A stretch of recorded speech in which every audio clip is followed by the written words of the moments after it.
Hey everybody, welcome to this week's live stream. Hope everybody's doing great today. I hope your Saturday is going good. So I'm running a little bit late, kinda. I was actually on time, but I totally forgot to set up the stream on YouTube yesterday. I took the picture and did all the stuff and then walked away. So I had a physical therapy appointment, and so that kind of screwed things up. But anyway, we got things rolling. I'm glad that everybody found their way to the stream today. So last week we cast some blanks. What I was going for was like Enceladus, which is one of Saturn's moons. And it's actually one of the moons that in the solar system that's, I mean, it actually might be the most probable place for life, which is kind of cool. But it ties in, the reason that I got this idea was a client who I found out was working on a possible Enceladus mission. I was kind of talking to him through email, and I was like, oh, that'd be kind of cool. Like, I'm a big fan of Enceladus. It's very similar to Europa, which is in, one of Jupiter's moons. Both have like a liquid ocean underneath a kind of an icy crust. So it's going to be a little bit of a different color scheme, let's say. It's mostly just gray. I mean, it kind of, really, it kind of looks like our moon. But there's little cracks of, water that kind of, actually there's like geysers. It shoots water into space, basically. And there's some cracks and stuff that have some kind of green streaks. So if you missed it last week, what we did was we went with, obviously gray as the majority. And then we added some, I was going for like that kind of aqua color, or I don't know, teal, aqua, whatever, whichever word you want to use for that kind of blue-green. And the first batch didn't go so well. I kind of screwed everything up on that one. And the colors just really were a little bit more in the blue spectrum, which realistically, depending on which pictures you look at, either of them probably work. I was kind of going for the greener ones. And I was trying to show you guys what the pictures that I was looking at to come up with this last week, but I didn't have that set up on my stream. This week I do have that. So I'm going to switch over to that so you guys can see what I had in my mind. That's not the right one. So here's a picture of one of them, and you can see it's kind of, greenish, aqua. And there's these streaks. And what I also did was I kind of put a couple different grays together. I think I probably went a little bit dark on the darker gray. I think I could have probably been, I think it would be a little bit better if I was going to do a third batch. I would do something that's a little bit closer to the other gray. So here's one picture, and I was looking at a bunch of them, but these are the two that really kind of captured my eyes. And here's another one, and you can see kind of in the trenches, it's not that the color is really different. It's just in this picture you get a kind of a darker gray on the dark side of the moon, as it were, and in like the craters, like in the shadows, basically. So like I said, if I was going to do a third one, I probably would step down the secondary gray to something that's a little bit closer to the original. But overall, I'm pretty happy with it. So we got, like I said, the first batch is kind of more blue, which are probably going to be cool. I also screwed up the ratios, and like there was a lot of stuff that I screwed up on the first round. I'm sure the blanks are fine. I'm not saying that the blanks are bad or anything. It's just, it's not what I was, when I had in my mind pictured how this was all going to go on the first round, that it pretty much didn't go the way that I wanted it at all. Second batch, though, was good. So let's look at the blanks that we got here. So again, here's the first batch. And depending on your camera and stuff, these are looking pretty blue to my eyes. I don't know how it's coming across on the camera. Your screen may be a little bit more in the green spectrum, possibly. But to me, these are pretty blue. And then that compares to these, which are, possibly maybe... Yeah, no, they're pretty close to the pictures that I'm looking at least on, again, I'm looking on my screen also, and screens differ, but these are pretty close. Like I maybe could have gone a little bit more in the blue side on this, but, and I don't know if a comparison will show through on the screen, but these are definitely, this one is, these two, definitely more blue than these guys. So these are the ones that we're going to be doing here today. We got a blank ready to go. I've marked it, so we'll see how things kind of work out. I'm going to go for a junior. I thought this would be a pretty cool two-piece pen. And the other thing on the second one, I really only poured the blue, or the aqua color, I mean. at the top of the blank. I didn't pour any at the bottom. I was kind of going for that mostly gray. But if you look at the bottom, the green went all the way through. So we'll have to kind of see, this is one of the issues with, resin casting. You pour stuff and you're thinking, oh, I'm just going to be, on the top of this blank is where the green's going to be, but it ends up going all the way through. And I think that I swirled these. I can't remember exactly. When you stick a stir stick in, you kind of mix everything up. So either way, it doesn't really matter if there's green throughout. I was just kind of going for more potency or something, like more in the top on kind of one half. And so we'll see how that turns out. One other thing that I wanted to mention, I don't know if you guys saw on Instagram, Stainless Bottle Stoppers came out with a collet chuck. And I'm very excited about this thing. I've been using the Beal chuck for many years, and I like it. It's a good chuck. But after I got this one, I'm not going back to the Beal. I gotta be honest. The threads on this cap, everything, the threads going onto your spindle is much better. And the way that Stainless Bottle Stoppers approach this, I'm gonna go grab my other one real quick. Just to kind of show you guys, where did I put that thing? Must be down. There it is. I got a couple of them actually. And I'll show you the difference between all these. So this was my Beal chuck, and you notice that it's just, metal. And there's no rusting or anything going on. It's also, you can see that it goes all the way through.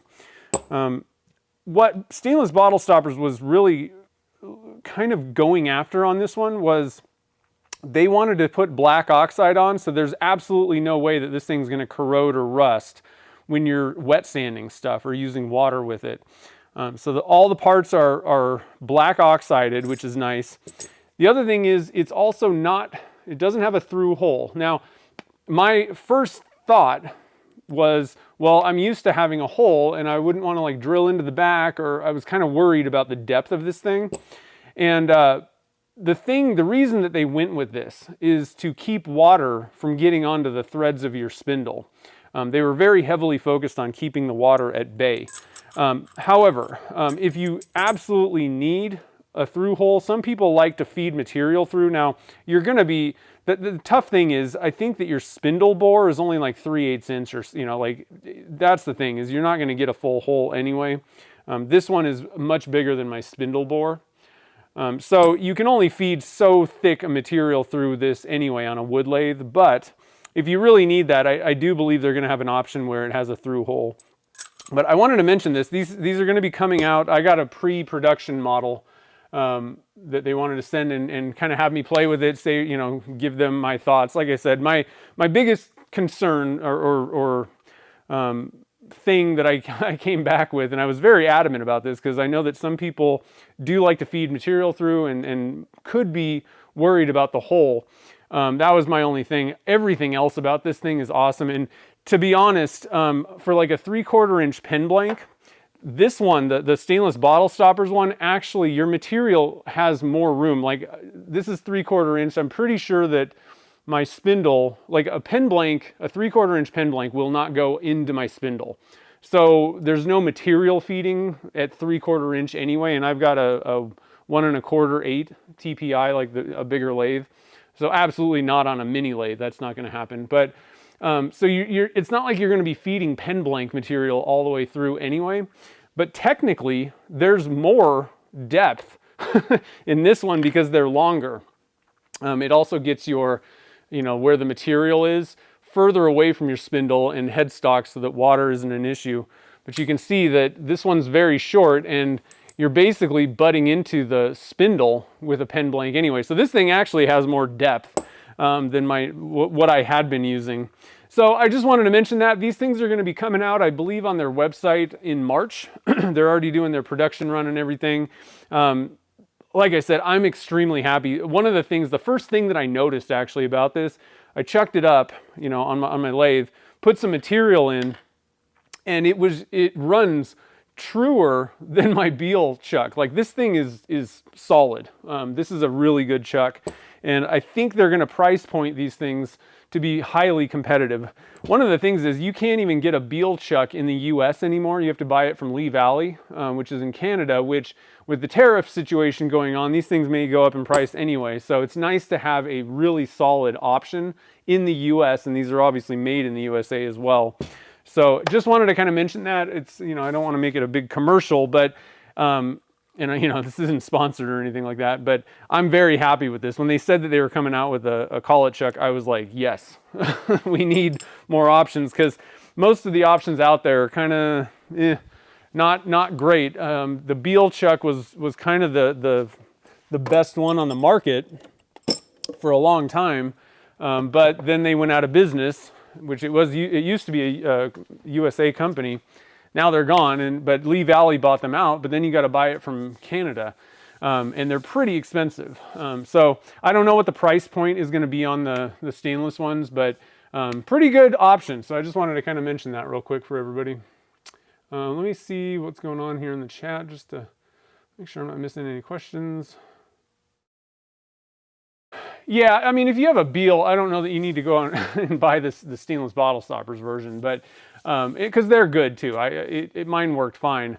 Like I said, I got a pre-production model. I do a lot of that kind of testing stuff. Stainless Bottle Stopper sends me a lot of their stuff to kind of test out and all that stuff. Like I said, it's not sponsored. They don't pay me or anything like that. They just, many years ago, they started kind of saying, hey, do you want to try this thing out? And I've always said, yes, sure. So what they do is sometimes they'll send me like bottle stoppers and things like that. They'll send me some equipment. So, you know, factor that in. You know, there is that part. It's not like I went out and I go out and buy everything from Stainless Bottle Stoppers, but it's just, you know, like I said, there's no money transferring or anything. Sometimes they send me products, but they're good guys over there too. I met them, I think like the first year that they really were kind of out and about, like at shows. I met them at SWAT, and Dan over there and all the guys are really cool, down to earth. So it's a pretty cool company. So, and you know, a lot of people ask, like, wonder why I don't mention, you know, Carl's stopper company. And the problem is, there's nothing wrong with them either. I don't do anything with them because I do like prototype testing and stuff with stainless bottle stoppers. So I feel like there's a little bit of a conflict of interest if I'm like trying to do stuff with Carl, and Carl, you know, took it over in the middle of all this stuff anyway. So it's not his company. He didn't start it a while ago. It was Ruth Niles that started it, and I just never had any kind of a you know, relationship with her. But I have had one, and I'm doing stuff where I just think there's kind of a conflict of interest for me to be doing stuff, prototypes and random stuff with two different companies. So I just kind of stick with stainless bottle stoppers for that stuff, just to kind of keep things, you know, I don't want to know what's going on with two different companies. So anyway, oh, a moon themed pen kit. That'd be cool. That would be a good one. David Bingham mentioned that. I just saw that. So anyway, with all that said, let's head over to the lathe and let's start turning this thing up. I'm really excited about this. I hope it turns out good. There's, at this point, I'm kind of, it could go either way. It could be kind of, you finish it and you're like, okay, I could pass on that, you know, kind of thing. I don't think it's going to be bad looking. What I'm hoping though is, again, part of the reason that I have that feeling right now is just because of like the color palette. It's kind of a weird, like gray isn't my first choice. I wouldn't have picked this if I didn't see a picture of Enceladus somewhere. So it'll be kind of an interesting turn, I think. I'm hoping that it turns out really good, and kind of that's the other direction. I can totally see this being like a really wicked pen kit, or you know, pen in the end. So let's head over to the lathe. That's the wrong camera. There it is. And let's get some turning going on here. So one little note. So you guys see on this blank, I've got the blank marked with a pen, and that's great until you start turning it. I just do that when I'm cutting it. And then on the inside, I've got marks. I don't know if you can see those. I Sharpie the inside so that when it comes time to, yeah, I got one. Where's, I don't know. Get this bushing out of the way. I don't know if you can see that. Maybe this way. I can't even see I don't know. There's another mark on the on the inside of the other one. The reason I do that is when you're putting them together, you know, we were talking about on the cigar kits, you can just take them apart and put them back together, you know, without having to disassemble the entire kit. When it comes to juniors, though, you need to press the parts, and you'd have to literally take the kit apart, you know, pop the pieces out if you make a mistake. So I like to put that on the inside and try to get it lined up the first time. Doesn't always happen, but you know, we always try. Try to get things done right the first time. Oh, I need my phone. There it is in my pocket. Let's see here. And so, oh, I should have clicked that button. Let's see here. Get the chat open so I can see what you guys are saying. Oh goodness, where are we at here? How do I go to my channel? Live. Here we go. Click it. Go. Come on. Huh. You. Huh. What is happening here? I can't. It won't open my video. That one opens. What's going on here? That is weird. Okay, hold on. I gotta. The YouTube app isn't being particularly useful here. Go to my channel. Okay, let's click that. There we go. I got it. Took a couple tries. Yeah, I made it home. You too. You too, Jim.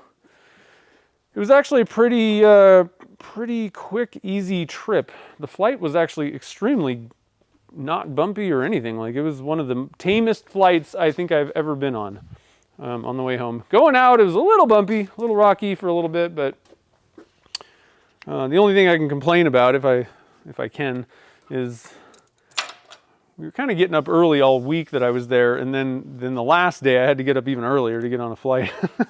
But it was kind of cool. It's a 2-hour flight, but because of the time change, I took off at 9 and got home at 10, so it's kind of an interesting thing. Always got to love that time change. Let's turn the dust collector on. There we go.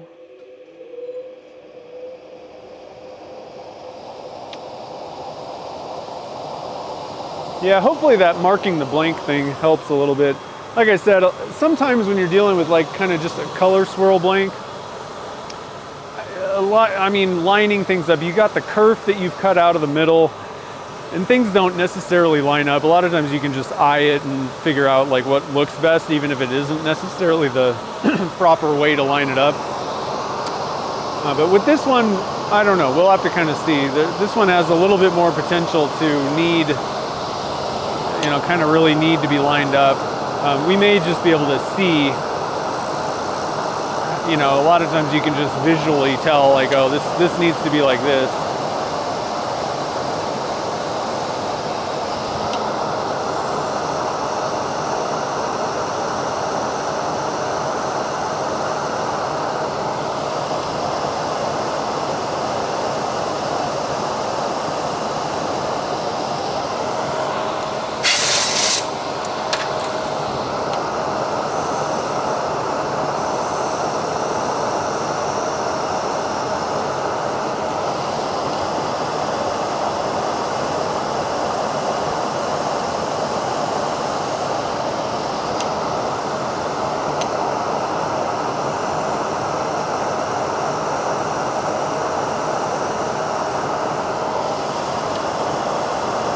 Got a little bit of the aqua at the tip here. That may be kind of an interesting feature.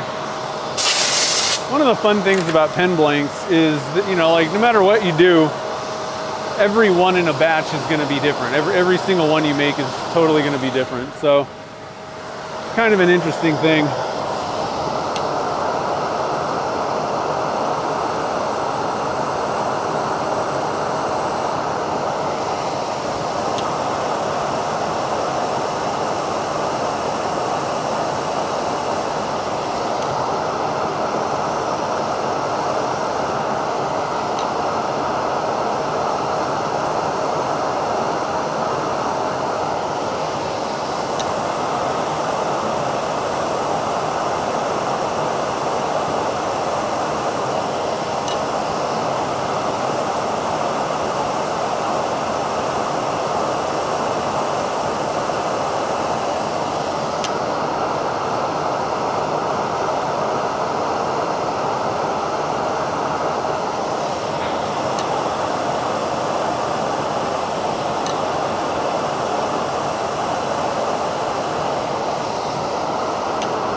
All right, we're getting pretty close here, I think. We'll work on this kind of angle here just a bit.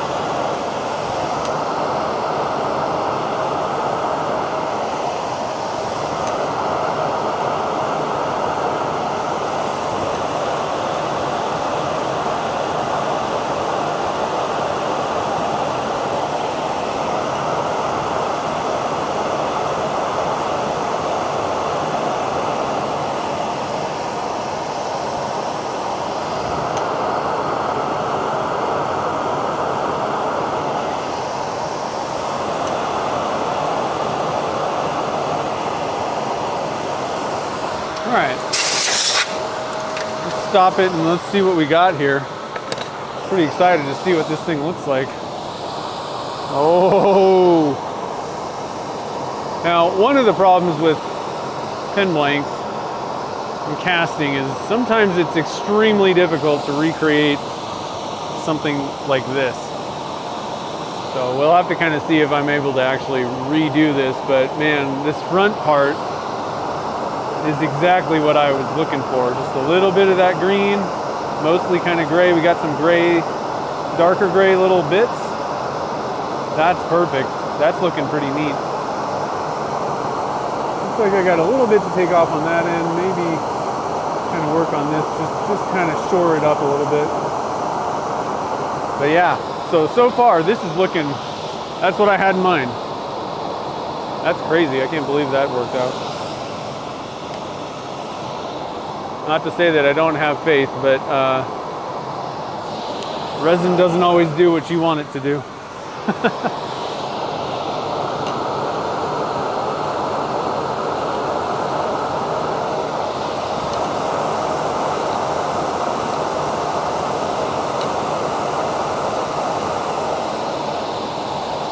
Okay, I think that's probably good. Give it some sanding.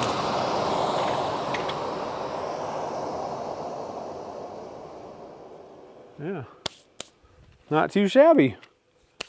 All right, so it's lathe buddy time. Still need to wash this thing. You know, one thing that I did find out, kind of by accident, a lot of times, you know, like that sanding stuff that gets, you know, like the slurry lands on, you know, your towel here, and the water evaporates, so it's not muddy, slurry anymore, it's just dust. And, you know, one thing you can do from time to time without having to wash the whole thing is just blow it out. It's gonna throw dust in the air, you know, so I don't know, we've talked about it a few times, like just blowing dust all over your shop is not always the best answer for things. It just kind of ends up moving it from one place to everywhere else in your shop. But, you know, maybe take it outside and just blow it out, and that'll kind of clean it up a little bit, you know, get the chunks off for a little bit. And then I'm going to give it a full, throw it, because you can wash it in the washing machine. My only issue is, you know, it's going to get just stuck to the bin, the tub thing on the side because of the magnets. And I think it's probably best to just hand wash it real quick under the sink, but I'll give it a couple tries. I'm going to let it get a little bit dirtier before I clean it the first time. Oh, I lost the sandpaper. I'm going to get a fresh sandpapers here. Just make sure that we're giving it the best opportunity possible to shine. And I say this a lot, like, don't be stingy with your sandpaper. It's really not worth it. I think I'm gonna go get a new bucket of water. Yeah, I'm gonna go get a new bucket of water too. Just for the heck of it. So I'll be right back.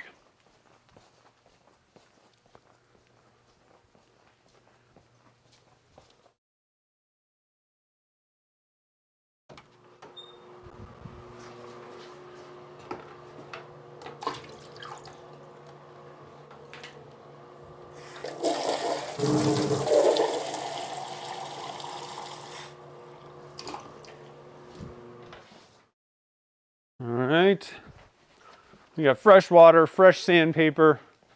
This thing's gonna shine. fresh magic juice.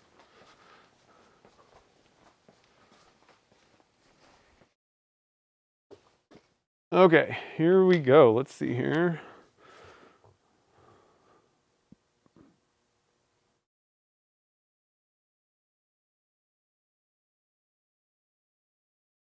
Hey, what's up, Tim? Welcome. Quit trying to do stuff. My Siri was trying to do stuff. I'm not talking to you. Okay. What kind of paper? I'm using, so I got 2 pieces. I like this stuff. This is it's just wet, wet dry sandpaper, silicon carbide. I like how dense the grit is on the paper, and technically silicon carbide or wet dry sandpaper. I mean, it's what they use in like the automotive auto body industry. So it's made for coatings and things like that, So it's good. Now the problem is it's such a close grit, tightly packed grains of stuff that you really have to use water with this, otherwise it's going to kind of not go so well. But I recommend doing that anyway, because I used to use Abranet, and that stuff worked pretty well. But think about it, this is Abranet, and it's a mesh, right? The thing is, the grit density per like square inch or whatever, it's not the same as this. And so what I found was I can actually get away with doing my initial sand. Now this, takes into account like it's pretty smooth. There's minimal tool marks and stuff on here. I could, technically could I get it even better? Sure. But this is pretty good. I don't have a bunch of lumps and bumps. But I can start with a 600 grit silicon carbide, whereas I was starting with 400 with the other one. The silicon carbide works more efficiently, basically. So I like silicon carbide, and so I just do a 600 with this, and this is kind of my aggressive grit. And then I just move over to the Zona papers. And these are, I just go green, gray, and then I just move on to the Magic Juice polish. You could maybe, there's an argument to go up to even blue with the Zona. You could do that. It's just going to be a little bit, starting before the actual liquid polishes. A little bit, finer grit, but usually I don't really need to do that. If you do, it shouldn't really be necessary. This is 600. The green is, I don't know, arguably, people say it's 600, but I want to say it's a little bit less aggressive than silicon carbide, so I just consider it like about a 700. And technically the micron grit equivalent I found to be about 700.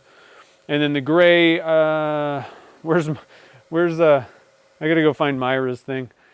Myra's sticker has the grits on it. Gray is, it's in my pressure pot, 1200. So 600 or 700 and then 1200 or so. Let me pull up my chart. I found some information just kind of comparing, because the information I had was, it's microns. So I was just trying to do some kind of comparisons. Yeah, so I have about 700 and then gray is like 1350. I think that's fine. 600, 700, whatever, and 1200. That's probably about right. I don't think that you really need to hit 2000 necessarily before starting the Magic Juice.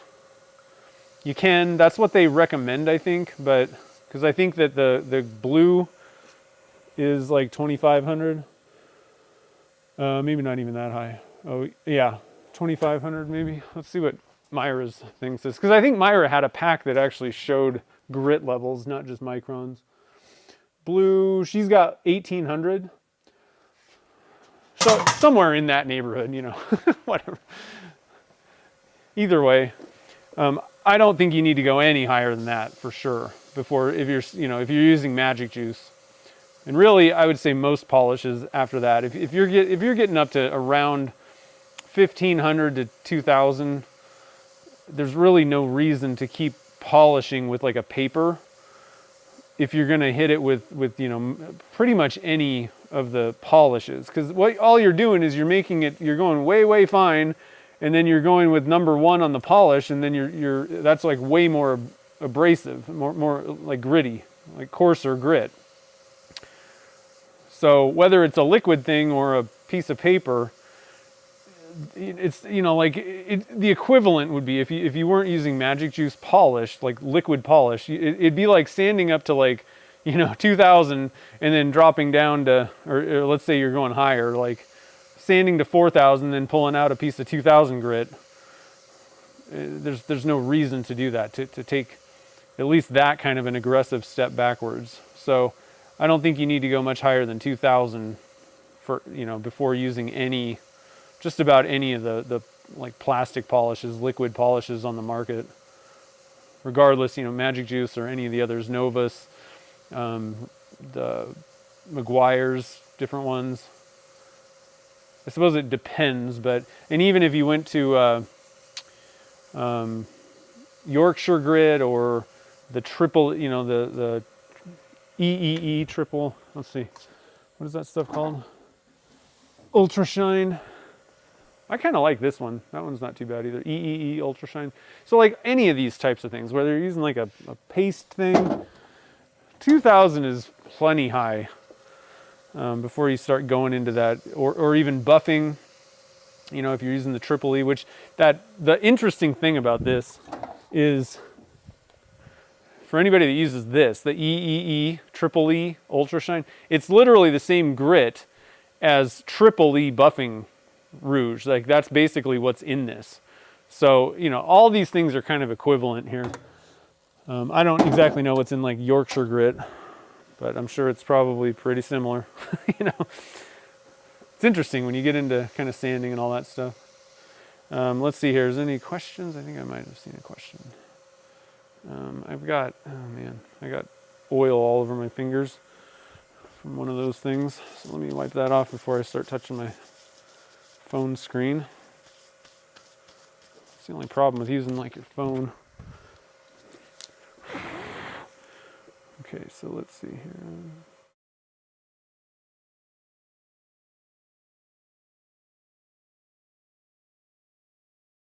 Yeah, oh, and speaking of SWAT, I got my hotel reservation, so I am a go for SWAT, for sure.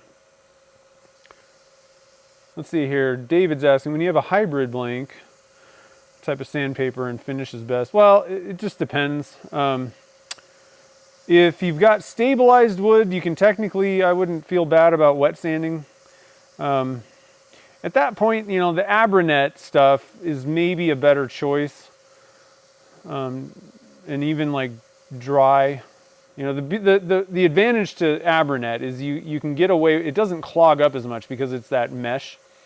So that's kind of an advantage, but that's, like I said, I'd prefer wet sanding on resin.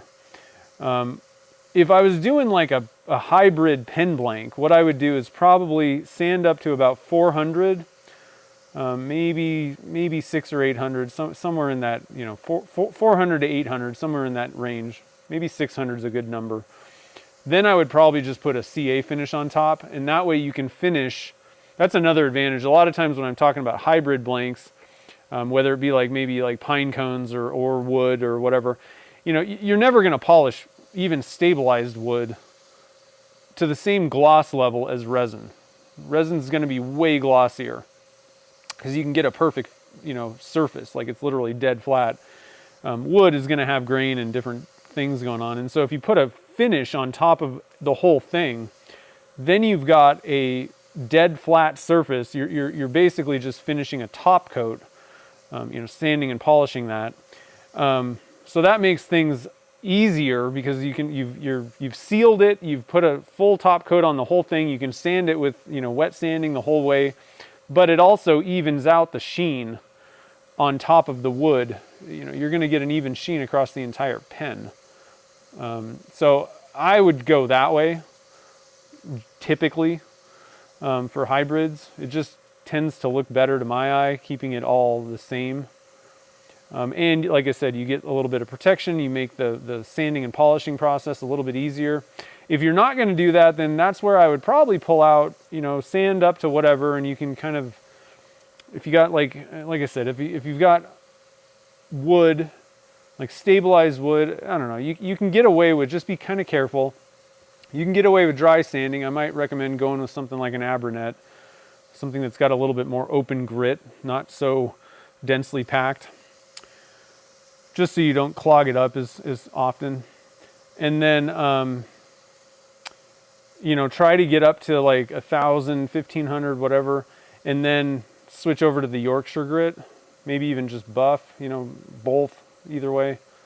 It just kind of depends. I mean, I don't know. I don't do a lot of hybrids, but usually when I do, I'm going to just pull out the CA glue, do a little bit of sanding to get that surface, you know, flattened, no tool marks or any of that kind of stuff.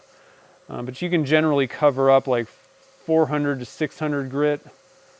If you put a CA finish on it, it'll fill all those little grit marks for the most part, and you should be good. Let's say 600 maybe is a little bit better. If you really want to make sure, now the thing is, you don't want to go too high with the grit before putting on a CA finish, because there's nothing for it to kind of grab onto. You actually want that finish to have something to kind of grip. So you want some grit, but I wouldn't go over 1,000. That'll give that CA finish, the CA glue, something to kind of grab onto and hold onto, especially on the resin side. Just like casting resin, you don't really want to pour a bunch of layers on top. You know, casting resin like Alumilite or any of those epoxies, they don't stick to shiny, you know, perfect surfaces very well. They need something to kind of grab onto, and CA glue is no different. You know, that's why, you know, when there's arguments about should I scuff up my tubes for you know, pen blanks, is it necessary? No, but you know, the thing is, a little bit of grip, having those little ridges and stuff, you can't argue that it's not benefiting the bond. You know, it's just you generally don't really need that on the brass tubes, especially. And you know, you don't want to be scratching up if you're using a painted tube, for sure. So not necessary, but it does, I believe, increase the bond. So if you can scuff up your tubes, it ain't gonna hurt anything, that's for sure. Let's see here, any comments about that?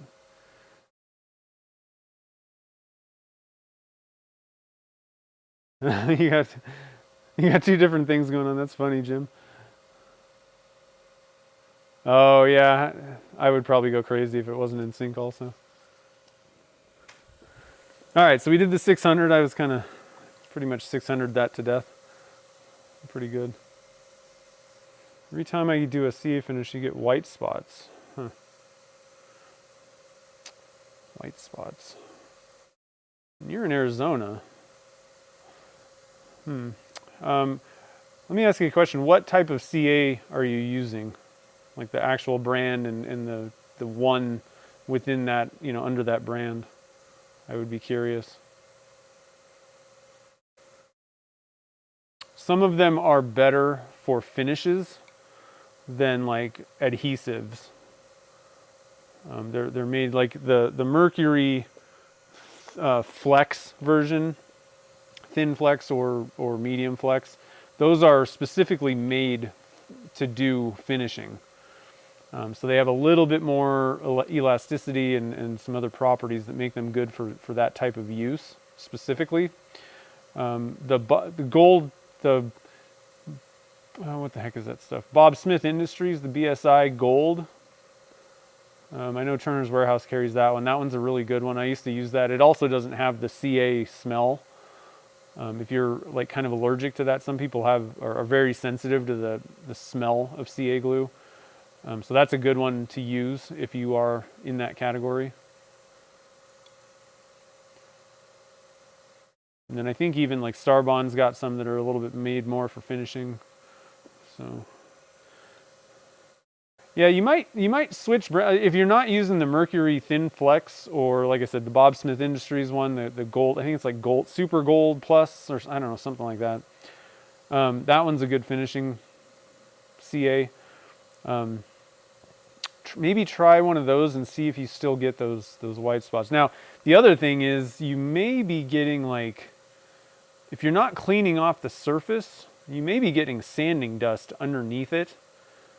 So what I do when I'm done sanding, let's say I sanded a blank up to 600, that's like a hybrid. I'm going to blow it off first, and then I'm actually going to hit it with denatured alcohol, like wipe the whole surface down, just to make sure that I'm pulling any sanding dust off the surface or out of crevices. That could be what the problem is, actually, because that will happen if you're not cleaning off the surface good enough. So there's a couple things to kind of look at and try, maybe. Hopefully that'll help. And that's another thing, with the, that's a good point with the accelerator. Accelerators with certain CAs can be really temperamental. That's one of the reasons why I like the Mercury Thin Flex. That stuff's actually made also, like it literally, it's not just like a recommendation or it makes things like faster. It's made to be used with their accelerator. So you're never going to get any kind of white streaking or any weird stuff. You're not supposed to with that. And I mean, I spray it really close. And I've never had any issues. Sometimes that kind of stuff, if you get moisture, people in humid areas can sometimes get weird effects when they're using CA glues or accelerators and stuff. But like I said, the Mercury is a pretty good one. I think the Bob Smith, it really wasn't that bad with accelerators. If I remember correctly, I'm not sure. I think the Mercury accelerator is a little bit less, like I think some accelerators can be actually kind of more aggressive. Like make the CA, like regardless of the brand, make the CA glue kind of kick faster than others. I know that way back in the day there was different brands, and like Stick Fast I think was one of the brands that everybody used, and it was terrible. Their accelerators were would make it like foam up and made things a little bit difficult. But then they kind of started coming out with these things that were less aggressive for finishing purposes, and they work a lot better.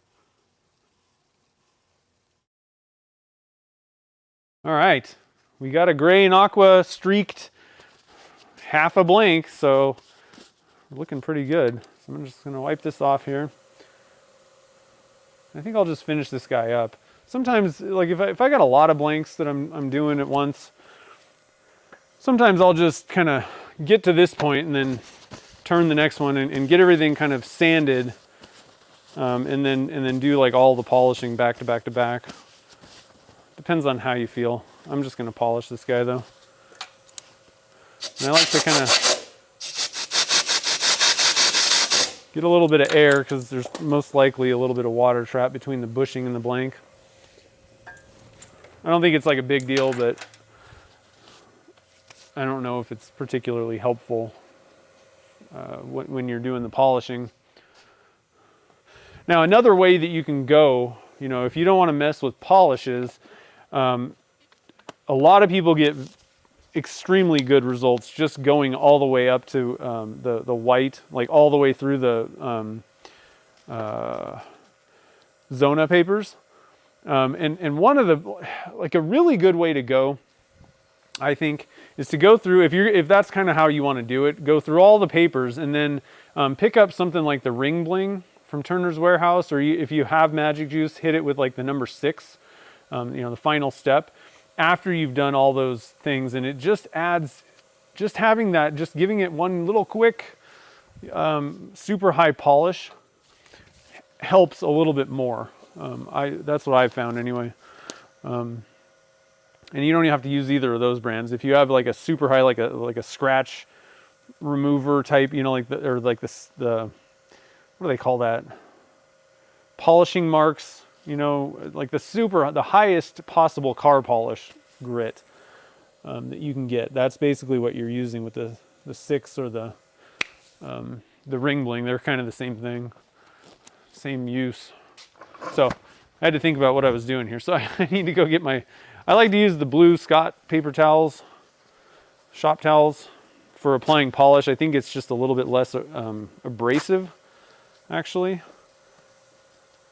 I don't know. We've kind of talked about this a lot. I don't know how abrasive paper towels are, or if it even factors in, but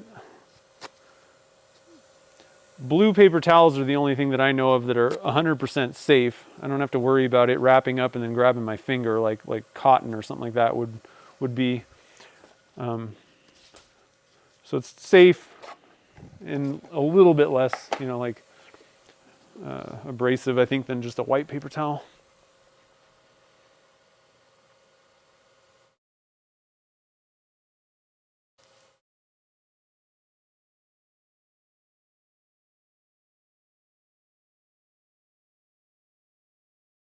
All right, so step one, I'm going to crank up the speed here a little bit, get it on.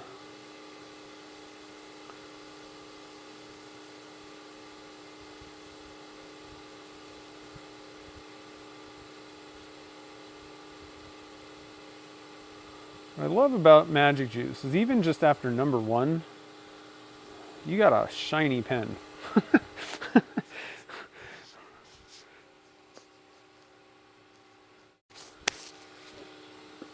All right, so number one, go to number two, and this is a pretty quick process. It's nice. At first, when I first heard about this and tried it out, I'm like, yeah, it's 6 steps. Just the number alone, I'm like, but I only have 2 buffing wheels. But how it turns out is the 2 buffing wheels take longer, you know, for each one.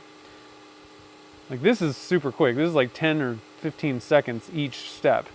And so even still, even with more steps, the whole process going 1 through 6 is way faster than buffing, and you don't have to, like, you know, convert your lathe if you don't have a dedicated buffing kind of lathe or station. So it's pretty nice.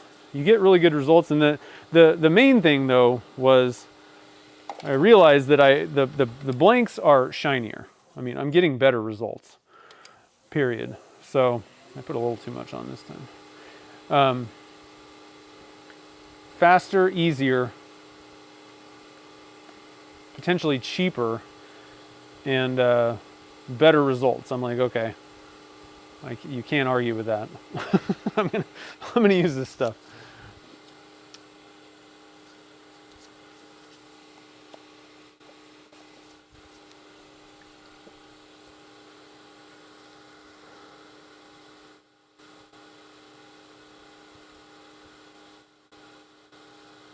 Let's see. So Kev was asking about whether you like maybe sand through or get weird spots when you sand. Yeah, so it's always best to minimize the sanding, you know, so you don't burn through it. But usually if I burn through, I'm not going to get white spots. Typically I haven't. You know, if anybody has any different experiences, let me know. Usually it just, there's like a little dullish or, you know, kind of weird spot. It's not necessarily little like white. I'm assuming that he's talking about like little white specks.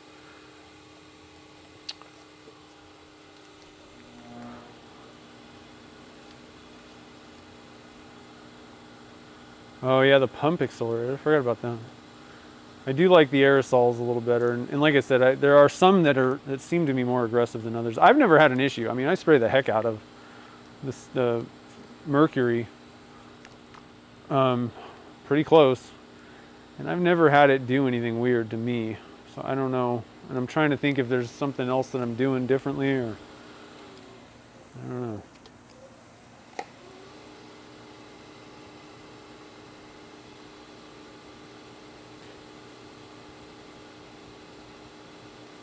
Kind of put a little bit too much of the 5 on too, I think, here.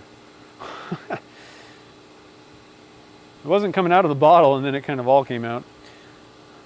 I think I need to get just about ready to get some more. Oh man, and so when I was at Turner's warehouse, I had never ordered or seen the little sample set of Magic Juices. Oh my god, they're the cutest little things I've ever seen in my life. I saw them in their like back storeroom, and I was like, oh, I just want to take some home and just kind of pet it and cutest little bottles of polish.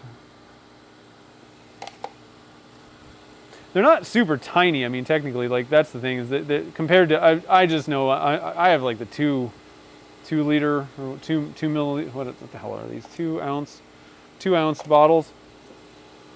And so I know what, I just have an idea in my head what they look like. I think they're like 15 milliliters or something like that, the sample size. And although they are little cute bottles, I mean, again, for how much you put on, I don't know how many pens you'd get out of that sample set, but it's a good amount. And I think it's only like $15 for the sample set. That's why I'm always like, well, if you haven't tried it and you're, looking for something, maybe want to, see how it compares to your current thing. $15 to try something out is a pretty good deal. Like many of the other ones are not even close to that cheap. That was always the tough thing with buffing wheels, because I always got the best results with buffing wheels, but it's hard for me to be like, oh, you need to go out and buy a buffing wheel setup, like to try it out and see if you get better results. Like that's a tough sell. So I'd always, try to, see if people had like a friend or something, go to, a club where you could try buffing wheels, or even like go to like a, a store and see if they will let you test it out. Oh, come on, focus. Yeah, that's looking pretty darn good. I don't know, guys. Sometimes it's interesting, like just putting little tiny bits of color in with like a pretty much, straight, gray in this case, or a fairly boring kind of background. Sometimes that can be just as good as putting a bunch of colors in there and making it all crazy. All right, so let's zoom out. We'll do the second half. Now, I'm guessing this is the half. This is like the bottom half, right? So the upper half should actually have a little bit more of the green stuff in it, I would imagine. And I expected that, especially seeing how it kind of, the green did go through, kind of go through the, I'm going to put the lathe buddy somewhere else. It's kind of, the camera's in the way. So, not bad, not bad. It's pretty shiny too.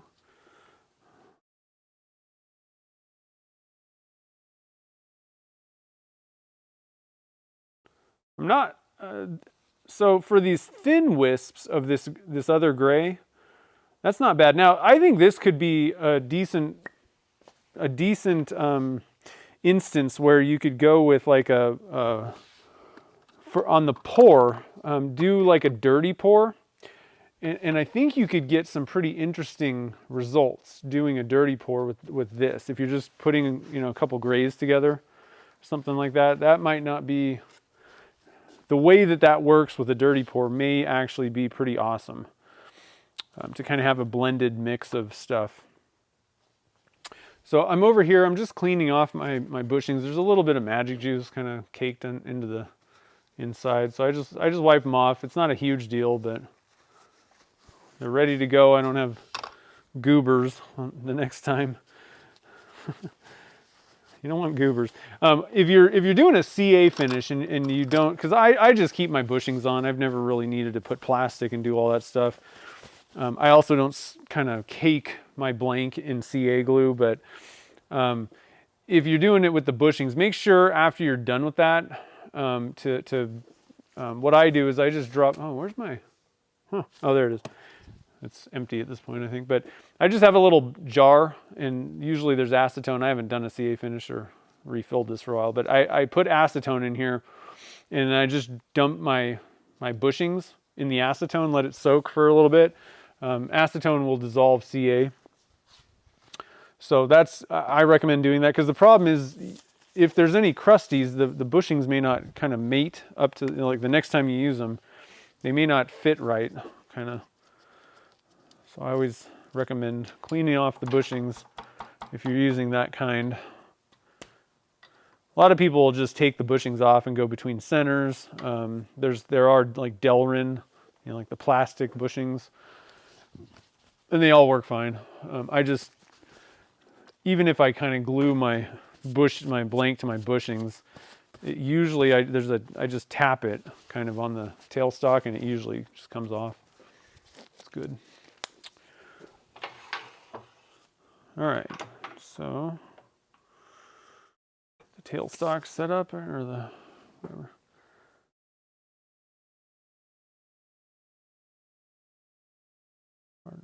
Yeah, the Bob Smith, the BSI, that's a good brand for sure. Yeah, give it a shot. Why not? It can't hurt, you know.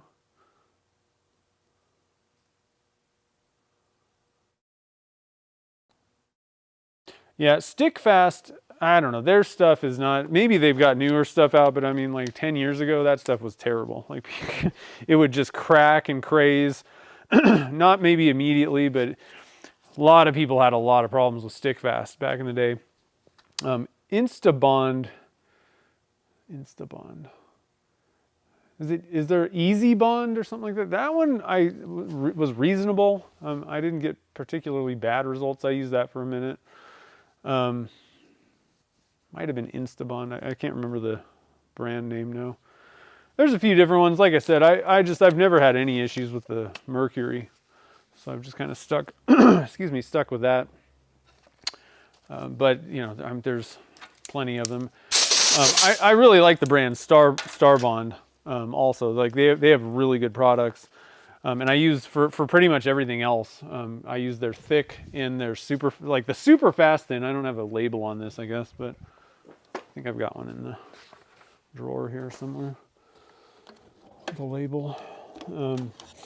That stuff is like miracle cure. I mean, this you can pretty much use this stuff to kind of help stabilize things and get in cracks, and this is a miracle cure. So I highly recommend always having this on hand.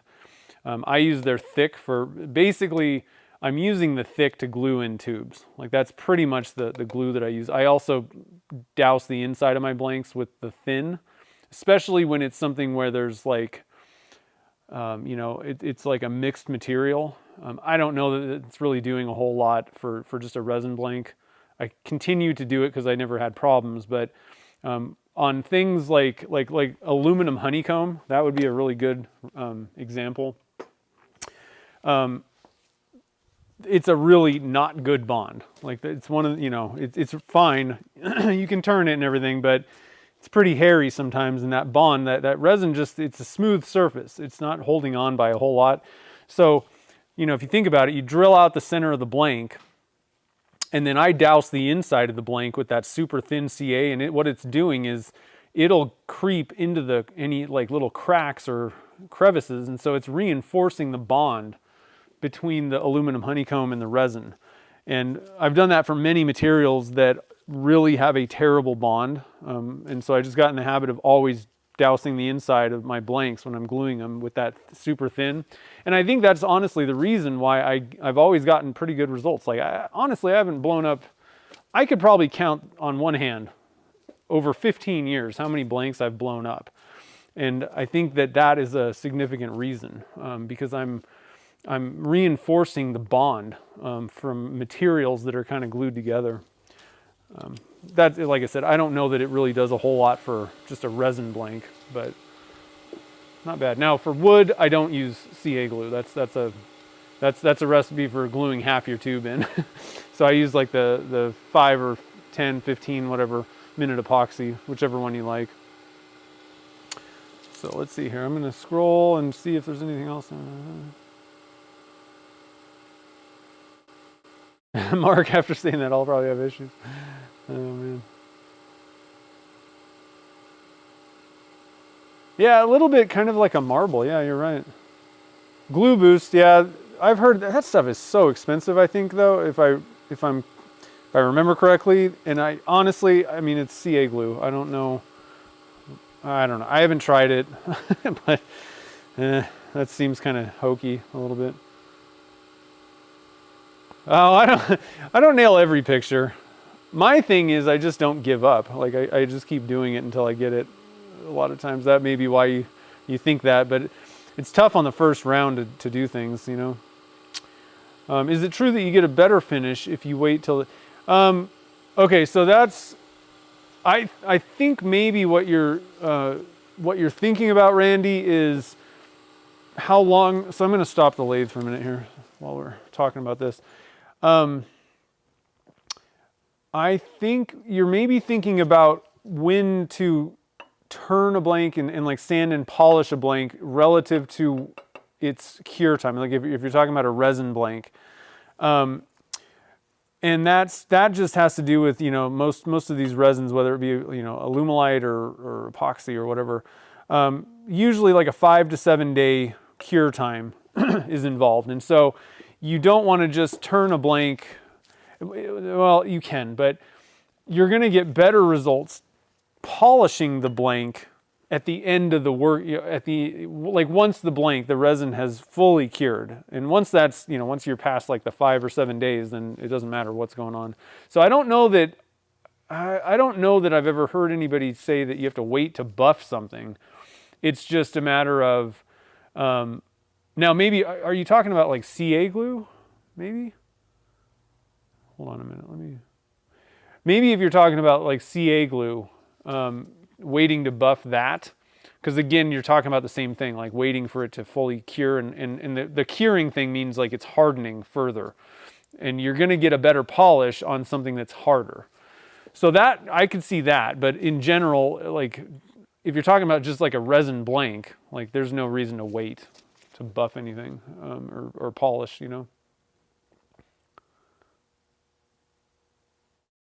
Oh yeah, magic juice, that's a good one. Polishes them up nice. Oh, Instamon is craft supplies. Okay. Easy Bond. That's the one that I was thinking of. I think it's called Easy Bond. That one was okay. It was fine. Yeah, so that's the thing. So I'm pretty sure they have, they do have a, let me see here. They've got, I don't know. I don't have one because the thing is also what goes with, the CA glue and all that kind of stuff, like it has all these properties, right? But it also has a certain like open time, like working time. And I'm just extremely used to this one at this point. Like I know what to expect. It's like the perfect working time. I can get everything on and everything's good. That's the problem, is when I switch, then I'm not used to how their thing works, and a lot of times it's like different. So that's why I don't use Star Bonds, but I'm almost certain that they do have like a kind of a flexible finish style thing. I think I tried it and I'm like, I just don't really know how this works. It's not working for me as well. So yeah, they have a flex medium, yeah. Hey Barb, how's it going? So Barb, I just wanted to mention, I got your email and responded. I don't know if you got my responses to your email. I just wanted to double check.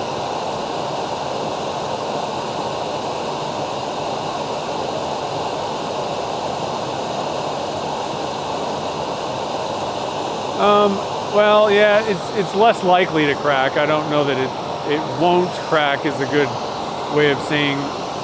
The biggest thing is people, so more importantly is especially on wood, wood can move with like changes in humidity, and that's the problem, is over time, CA glue is generally kind of hard and brittle, which also makes it easy to polish. But if things move at all, and it doesn't take much, wood movement, then you can get your finish to crack. So that's actually more of what's going on with the flex thing, is it's just, it'll allow for a little bit of like, movement underneath it and not crack. I don't know about dropping it. If you give it a good drop on a bad surface, I'm sure it's gonna crack. Hot stuff, oh yeah, I don't know. I haven't tried that one. Okay, yeah, no worries, I hadn't heard back from you. Make sure to, I responded and I told you to send me your address as well, because I wanted to send you something. So, just wanted to make sure you got it, I wasn't sure. All right, so let's turn this second half here. I'm just gonna leave my gloves on so I don't have to get new gloves next time for the finishing part.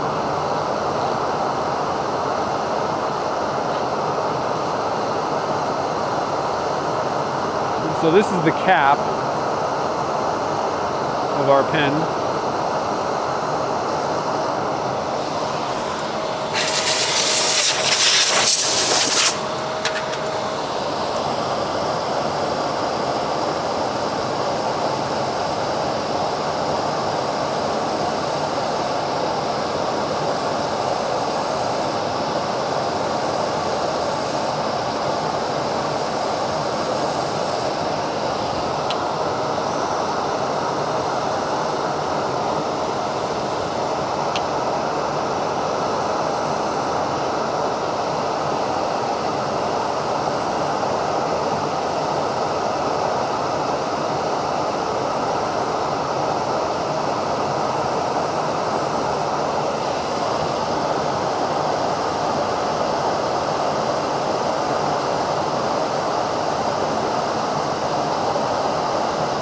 Oh, you know what? Before I forget, I was going to do this earlier, and I'll probably do it at the end of the show, just before anybody, before somebody leaves or anything like that. I wanted to share, if for anybody that's interested in space stuff, trying to keep up on like there's all kinds of missions going on, missions.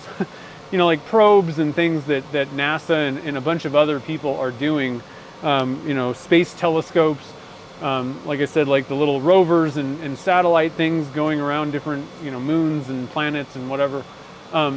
If anybody's interested in like kind of keeping up on that, getting like the kind of news, what's happening, I wanted to share a couple of my favorite YouTubes, because I'm really into that. Like that's kind of the stuff that I watch on YouTube, like kind of like every night. I keep up on a lot of this stuff.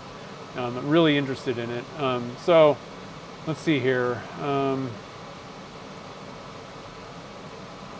I think that I'm going to give you my 3 favorite channels. And again, these are people that are either, I don't know, they're well above board kind of people. One of them literally is an astronomer. Her name's Dr. Becky. And so if you're interested in space stuff, like she is really fun. She's awesome. So I'm going to drop a link to her channel. And I'll try to remember to put these links. I'm going to say what this one is if anybody wants to go back into the chat. So Dr. Becky, she's awesome. She's literally an astronomer at oh, I forget what school now, in the UK, the big one. Can't think of the name of it offhand. She studies like black holes and stuff. Like she's awesome. She's very knowledgeable. So if you want a good source of information about what's going on with things in space, she knows what she's actually talking about. It's not just something. Another one is Fraser Cain. He writes, he does, what's it called? He's like the publisher of Universe Today, which is kind of like a newsletter type thing, but his YouTube channel is flat out amazing. He interviews a bunch of people that are working on different, you know, probes or whatever, you know, like different things for space. And he covers like all kinds of space news type stuff. So you'll get to see, like I said, missions that are coming up, what's going on in space, and it's not overhyped or anything like that. It's just totally, you know, there's no hypey, YouTube-y stuff going on. And my last one is, oh shoot, I can't think of his name.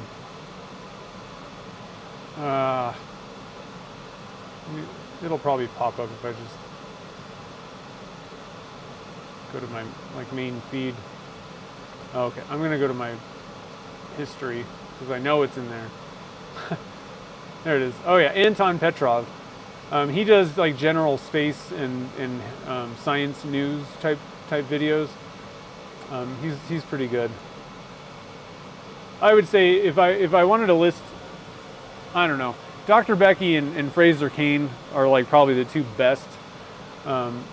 They do a lot of really great videos, but Anton does like a daily video on different stuff dealing with mostly space, astronomy, and science.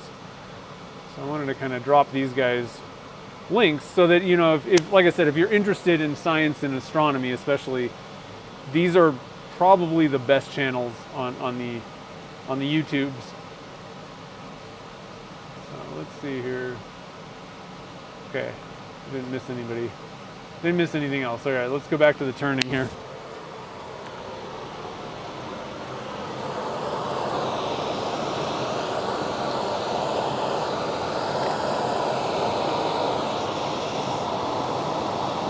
Kind of blown out a little bit looking, it seemed like. I don't know. Okay, so we're actually almost there. Where'd my tool go? Just need to kind of even things out a little bit more. And I got my glasses on so I can actually see what I'm doing here. That always helps.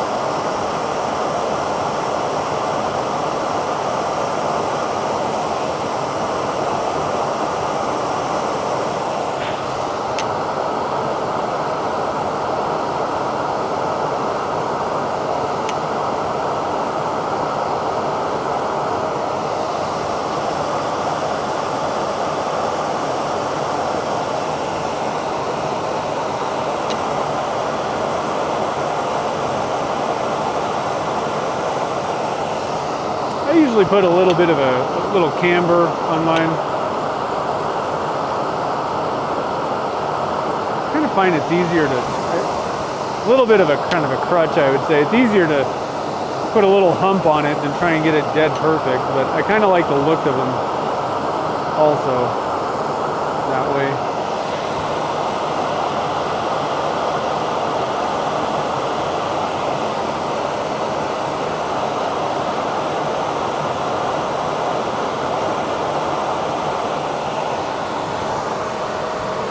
Looking pretty good. I'm going to give it just a little bit of a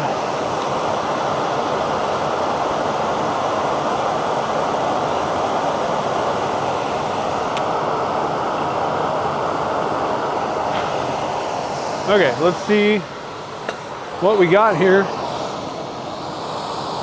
Woo, that didn't turn out too bad, guys.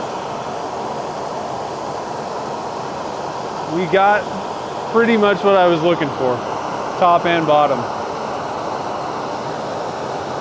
Okay, this is like lottery type stuff here. Like, you know, you're saying that I always get the picture right. This is like lottery winning.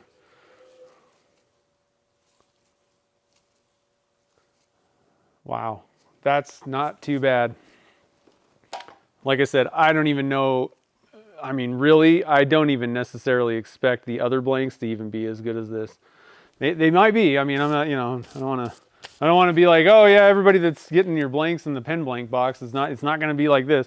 I'm just saying the likelihood, that's tough. To get that, I mean, that is exactly what I was going for. Even the gray turned out good. I still think I could go for maybe a little bit lighter, but one of the things about the gray is, if you know, like if this was a giant blob of gray, it would look a lot darker sitting right next to this lighter gray. But because a lot of it's just kind of thin wisps, it actually makes it seem lighter. I still think I could go for just a little bit lighter shade of gray as the darker one. But man, this green part, oh. So I need to go back. I can't remember. I want to say that I used a stick. And I don't even think I have it in my notes. I'd have to go back to the video. But whatever I did, like that gave like the right look. It's pretty cool. Wow. Okay. Like I said, I feel like I think I just kind of got lucky on this one. I feel like I can kind of... I know, those are the treacherous words. Just one more pass. But I think I want to kind of shore this up just a little bit. It's kind of got like a little bit of a bump on each end where I want camber, but I don't want it to be like this steep rise.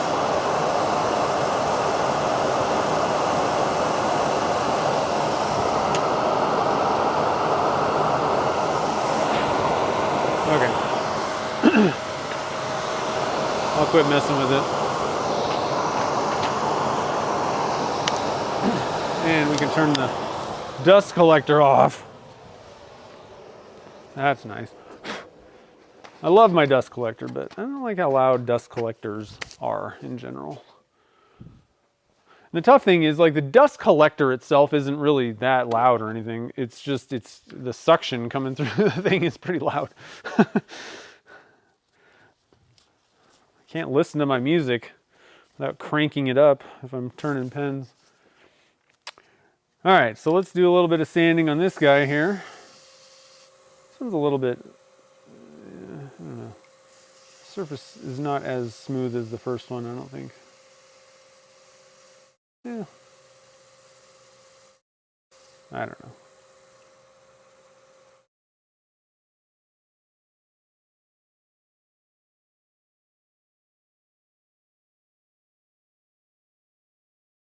I feel like, let me get my glasses on. Where did my glasses go? On my head, of course. That's where everybody's glasses are. Let me look at this thing because it feels, oh, it's fine. Okay. It's fine. Never mind. Thought I felt something funny, like it was a little bit above the lip of the bushing. Luck is when preparation means. Well, I got to be honest. I didn't prepare that much. I just kind of winged it, but very happy with these. I think it's going to be a pretty cool looking pen. In the Junior Retro, that's the kit that I'm using. I don't know, that one feels spacey to me, kind of. And I'll show you why when we're putting it together. It kind of has like a UFO looking thing on the top. That's what I think of. I don't know. So we'll see when we get this thing put together. Just going for chrome. I think that would be the best way to go.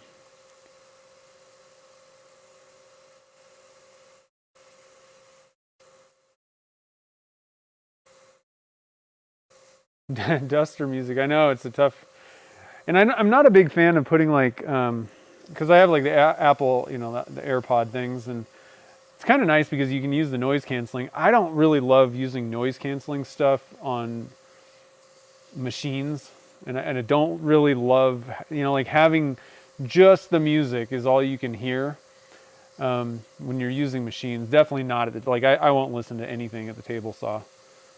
That one I consider probably the most dangerous machine, although I do have a saw stop, so it's probably not going to kill me, but it's up there. It's easy to kind of mess up on a table saw. I like to be able to kind of hear the machine talking to me, because a lot of times if there's a problem coming, sometimes you can just hear it literally. Things sound different when you're cutting or whatever. So I don't think the lathe is particularly dangerous, but I don't like not being able to kind of hear my surroundings. So I typically don't do that. The other problem is music is fine, but a lot of people are like, oh, I listen to podcasts. And I'm like, I can't pay attention to, I'm either not paying attention to what I'm doing or I'm not paying attention to the podcast, which means I'm missing it. So I don't like doing that kind of thing. I like my attention to be focused on whatever I'm, one thing at a time. So I don't usually do that. Now, if I'm like sanding, if I'm doing something that is literally, mindless, then okay, but not like cutting and doing, like turning. But for some reason, just music in the background, that's fine. Not really paying attention to it, and I don't mind if I miss half of it.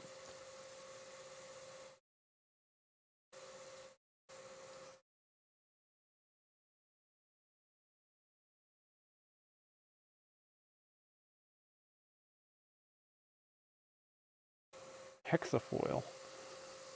So trefoil, that's like 3 triangles, isn't it? I'm not sure. I'm not even sure what that is, or hexafoil. Is that like 6 triangles? I don't even know if that's even right. Or is it trefoil? I'm not sure. Isn't that like a Girl Scouts thing? Like their logo or cookie or something? I was very proud of myself. There was Girl Scouts at the Turner's Warehouse thing. One of the, I don't know who exactly it was, but there was a Girl Scout there. And of course you got to buy some cookies, support the cause. And I'm very proud of myself for not bringing the cookies home. I bought a box of Thin Mints, had some, and left them. And I was very proud of myself. In the past, they would be like, we got to get the Thin Mints, and we'd have to get like I used to like, I think they were called trefoils. They were like a shortbread or something like that. I thought that was the name of the cookie. You'd get those, and the peanut butter things are really good. Gretchen liked the coconut things. I don't like that. I'm not a big fan of the coconut. But, oh man. We've tried to dial it back. I wish they would give us something that wasn't like absolutely horrible for you. We could buy from them.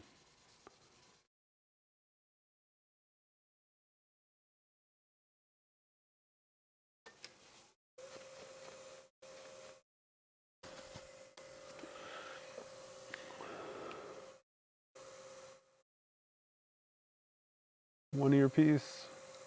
Oh yeah, 1 and 1. That's not a bad way to go. Girl Guides. Is that like Girl Scouts? Celtic knot. 6 petals. Okay. That's cool. Huh. Interesting. Mark's always doing something cool.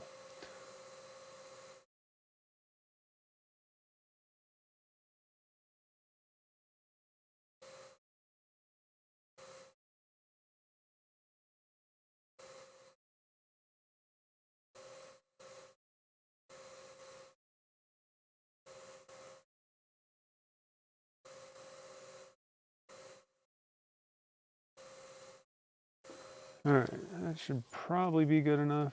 Do a little bit of this.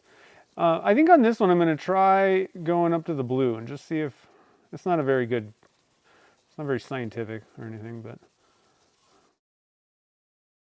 let's just see what happens. I don't know. Sometimes you just can't get that scientific on these things. You got to do anecdotal studies over many attempts.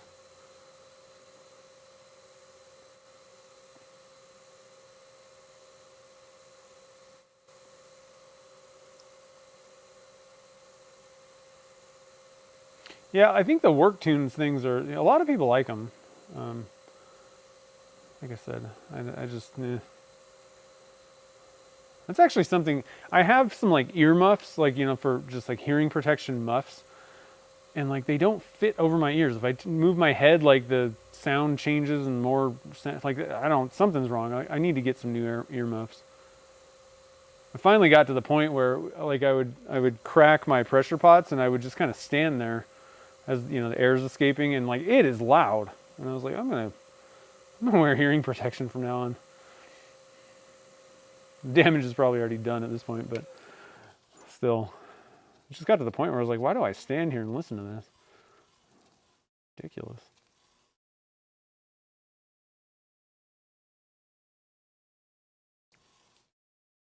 All right, so I'm gonna pull out a blue and just, I don't know, like I said, I definitely wouldn't go any higher than blue on these before using magic juice. You're really just kind of going in circles with polishes. I think there's an argument for going up to around 1,500 to 2,000. Which, what do we say now? The gray is 1,250 or something, 1,200, and then the blue is about, I don't know, 18 maybe, or I gotta go look at Myra's thing. Because I think she got it from like an actual package. Maybe the new packages have it. 1,800. Yeah, like I think there's an argument to go up to 1,800 before you start using the magic juice. I think I don't really get bad results or anything like that stopping at gray. That's why I do that. But I think you could go to the blue, but I definitely wouldn't go any higher than that. You really don't need to. So we'll see. Like I said, this is not very scientific, but see if we get any better results, or if I feel like it's less scratches or something, Because I'll admit, like a lot of times I don't get every single scratch out on every one of these things, because I'm not even really looking at them, right? Like it's not that my method couldn't get all the scratches out. I'm just not even really paying that close attention to it. And I don't find that you need to, because one of the things about Magic Juice is it kind of hides scratches a lot of times too.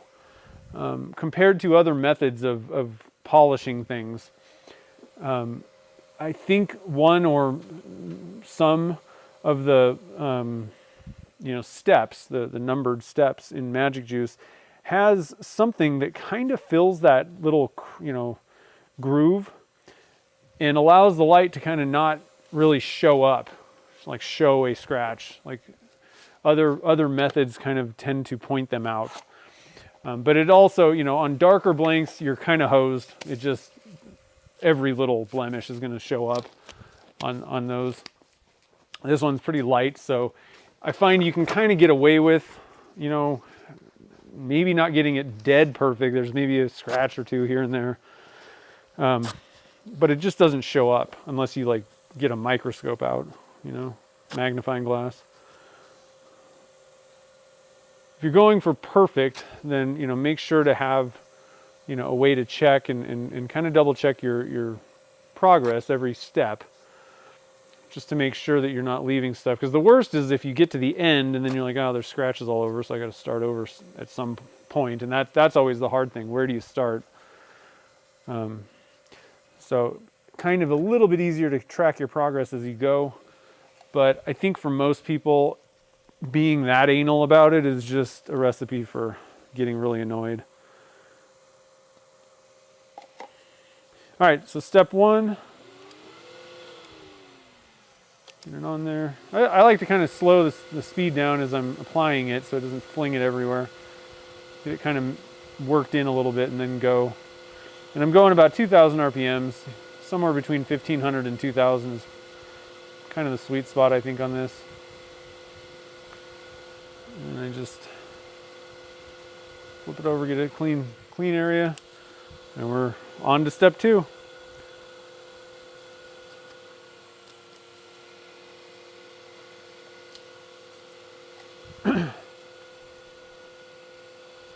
Let's see here. Yeah, I guess if you do keep some records. The problem is, like, scientifically, it's hard to get like the same pressure and like application of all this stuff between different things.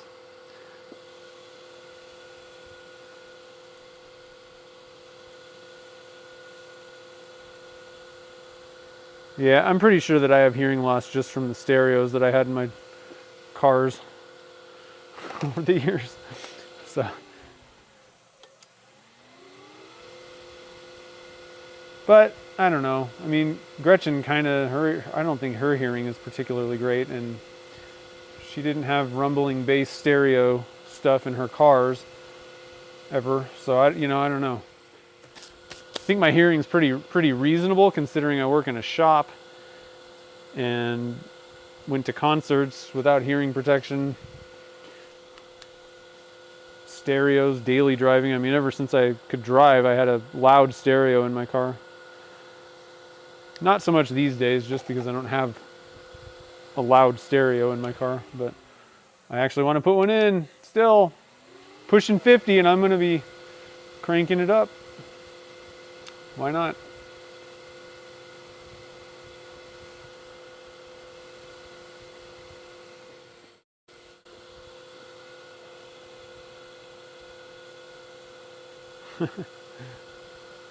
Selective hearing, that's a good one too. Yeah. Tinnitus, yeah.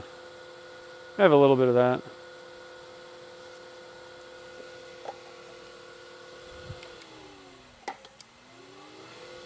I have trouble in like loud, like where lots of people are talking. That's where it really shows up.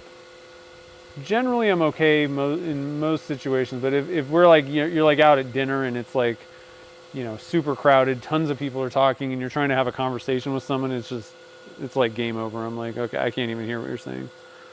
Let's just text each other.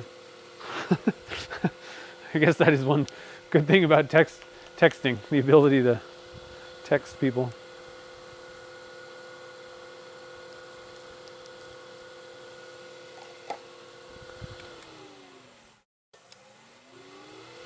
We're on to step 5 already. Feels shiny.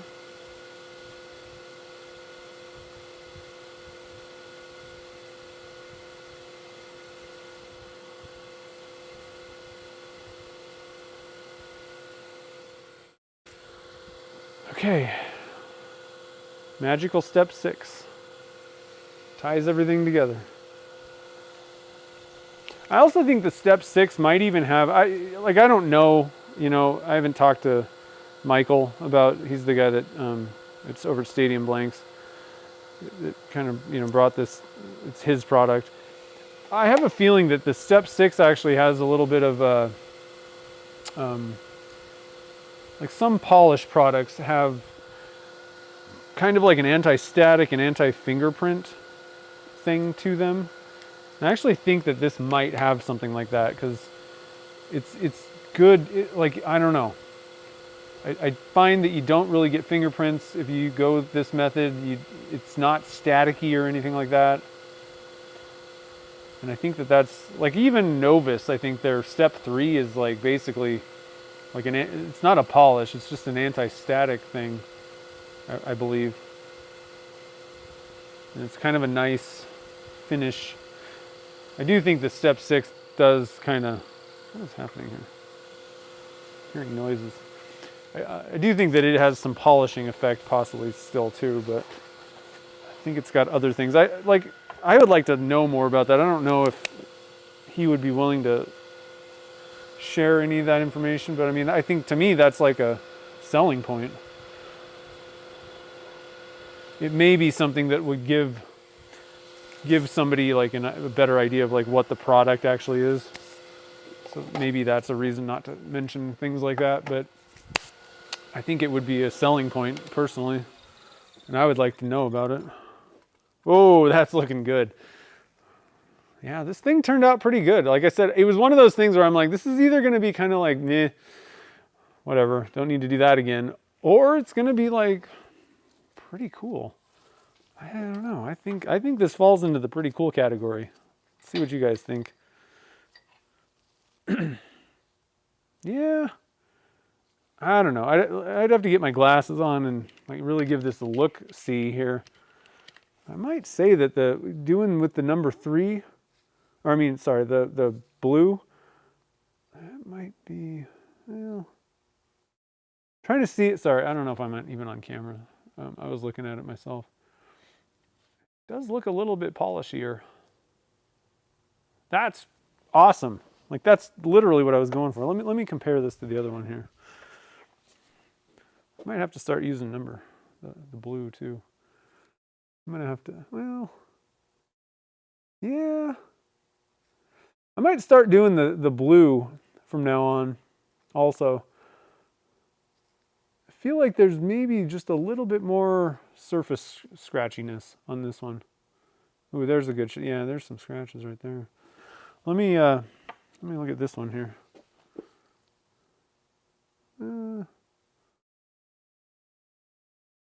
I don't know, a little bit less.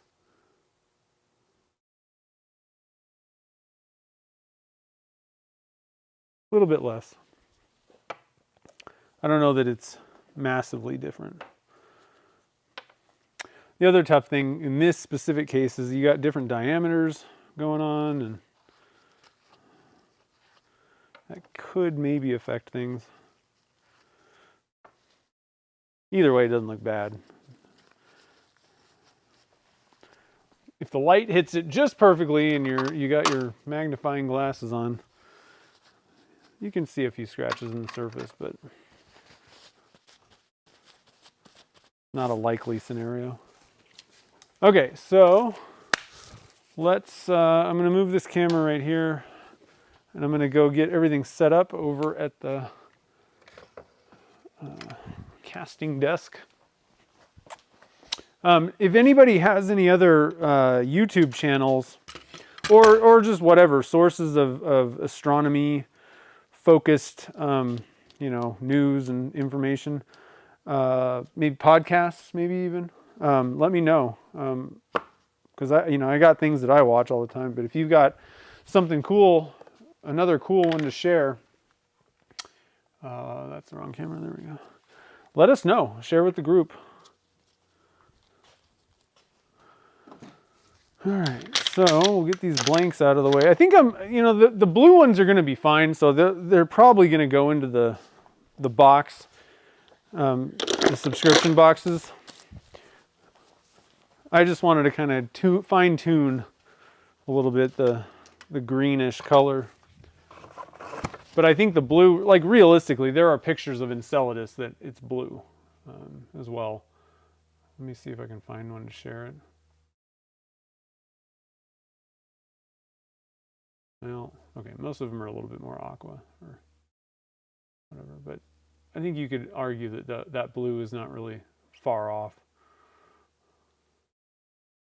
I know I saw some. Like, one of the things is, like, it's not even for sure that that is like a correct color. A lot of times they'll kind of color things because they're looking for, like, trying to expose certain elements or something like that. So I'm not 100% sure that those are color correct pictures, basically. Where's my pen kit? What am I doing? Here we go.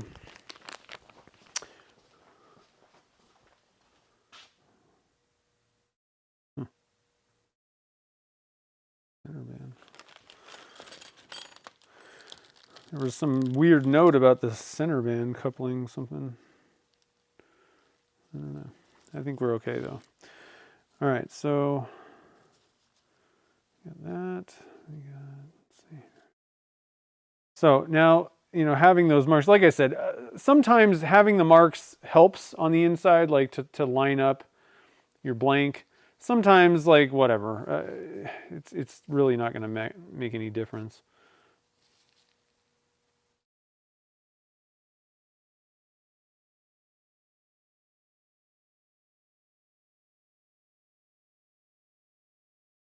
Yeah, okay, so my mark is like right there and right there. So like that's kind of how it should be, and it does kind of flow. There is a little wisp. Is it on the camera? There is this little kind of wispy trail. So I think I'll try to keep it lined up. But I mean, really, is it going to look any worse or different? Many times it really doesn't make that much difference if you've marked your pen or not, or your the parts. Okay, so let's see here. I really need to flip these because things are kind of backwards right now. I'll put the marks on this. Well, I did like lining up those. Very subtle, so it's kind of a... Okay. There we go. And they're like rolling. Okay. Good Lord. Got it. So I'm just assembling my parts. Now, overall, the junior retro kit, there's not a lot going on. It's fairly like simplistic, I would even say. It does have a center band part where there's like this it's kind of angled. I don't know if you guys can see that or not. This thing is kind of angled. It's hard to capture that on the camera here. And then you got like a little black line in the middle of the center band thing. And then on the top, it just kind of has this weird, like I said, it kind of reminds me of like a UFO or something. It always felt kind of spacey to me, that top part. So I don't know, a lot of times for space type blanks, I end up pulling out the junior retros. Other than that, it's just kind of a simple junior, chrome kit. There's not much going on. I think they're pretty cheap. Also, they're not particularly expensive if I remember correctly. All right, so I always mess this up. I think I want to. Oh, that fits. Oh man, well that's fun. my kit. Okay, we're gonna pull out the CA glue on this stuff. Jeez, my whole kit kind of fell apart here. Well, that's fun. That's not right. The like plastic sleeve thing that holds your threads came apart, and so I'm gonna have to do a lot of gluing on this. I don't know if you guys saw that. So this thing is unglued. It's not a big deal. It's fine, but obviously we want that to be glued. And then this thing just it slides into the blank. So here's kind of the problem, guys. I can't really glue this together the right way, like immediately, because if this happens to you, you're gonna have to first glue this thing down, and that's fine. That's not a big deal. And then I just need to put a dab of glue on this before I slide it in there. But the problem is I can't really start cranking, like putting this together to line up the two blanks. So I think I'm really kind of bummed. Do I have another Junior Retro? Hold on a minute. Let me see if I have another kit that I can use the parts from. That would make things really fabulous. I don't really think I do, though.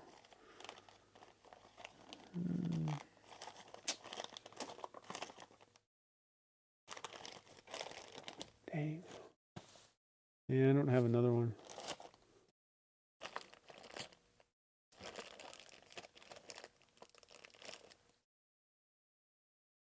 Well, okay, here's what I'm going to do. I'm going to actually use accelerator on this. I don't usually do that. What I would recommend, if you have to glue these components like this back, together, the main thing is I need this thing to be like cured fully.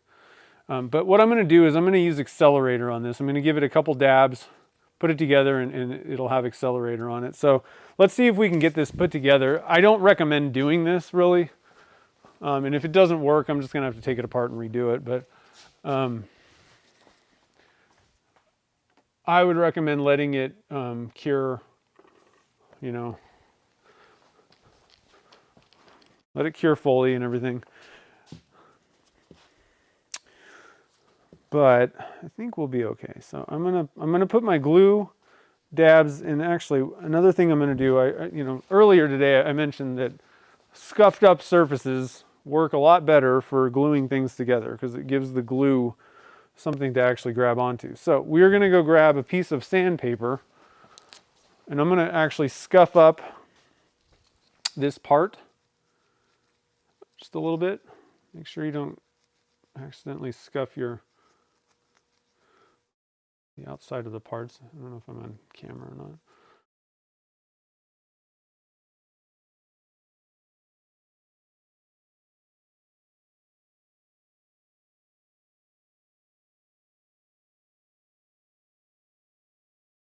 I'm just getting in there, giving that surface scuffing. Frankly, I'm also going to do that on the inside of this little plastic thing as well. Did I do that wrong? Oh, I totally did that wrong. Okay, I need to go on the inside of the metal thing.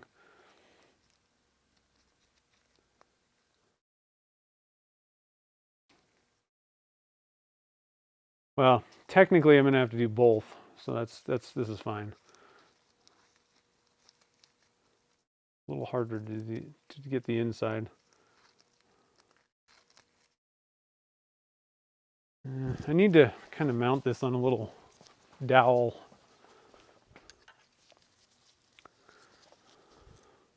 Do I have a thinner one? I guess that'll work. Okay. So it's handy to have. Remember when we were doing the kitless pens with the translucent stuff, the transparent parts? It's kind of handy to have it. I don't know if this is long enough. Yeah, that'll work. To have a little dowel thing that you can hopefully use to scuff this up. It may be a little bit thick. No, perfect. Okay. Camera.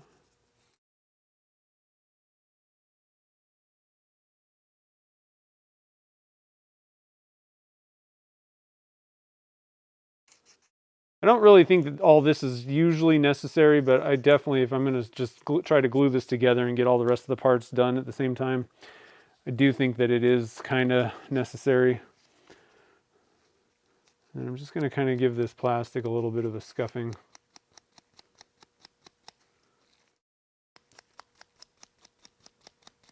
Another thing that you can do, and I think this is actually more important than scuffing a tube, mainly because we're talking about gluing tubes in to your pen blanks, mainly because sometimes you're using a colored tube, right? You're not going to sit there and sand it. So what I like to do is wipe off the surface, because if there was something on here like oil or whatever, when they were manufacturing this, then obviously that's why the glue bond failed. So I got a little denatured alcohol that I put on this little paper towel, wipe that off. I'm going to go on the inside of this, wipe that off. Hopefully I'm on camera. Just kind of clean that up. And it is kind of nasty. I mean, it's not clean, not totally.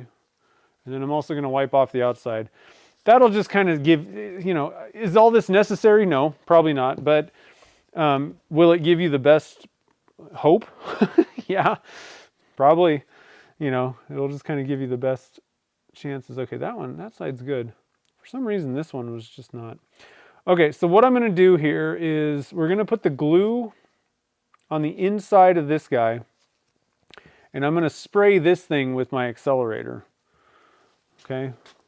Now, another thing about Starbond, they actually have, when you buy a bottle of stuff from them, they give you like a whole ton of tips. This tip is not one of the ones that they give you that's on this bottle right now. They give you a little baggie with all these little guys. This kind of stuff, which if you're going for like placing just the tiniest dot of CA glue, like these tips are extremely useful. I usually don't use them. I don't usually need, such fine placement of stuff. And I bought these from Woodturner's Wonders, and they work generally good for most things. I think in this case, this will be fine. But if you need very spot on, precise, is this even on the camera? Can you see it? It's kind of hard with let's put it like there. These little guys, they're great. That comes with all the Starbond stuff.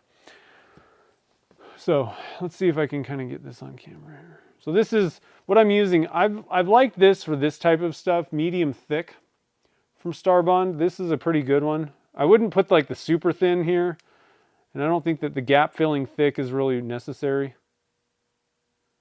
So what I'm going to do is I'm just going to kind of spread that and then give it another drop here.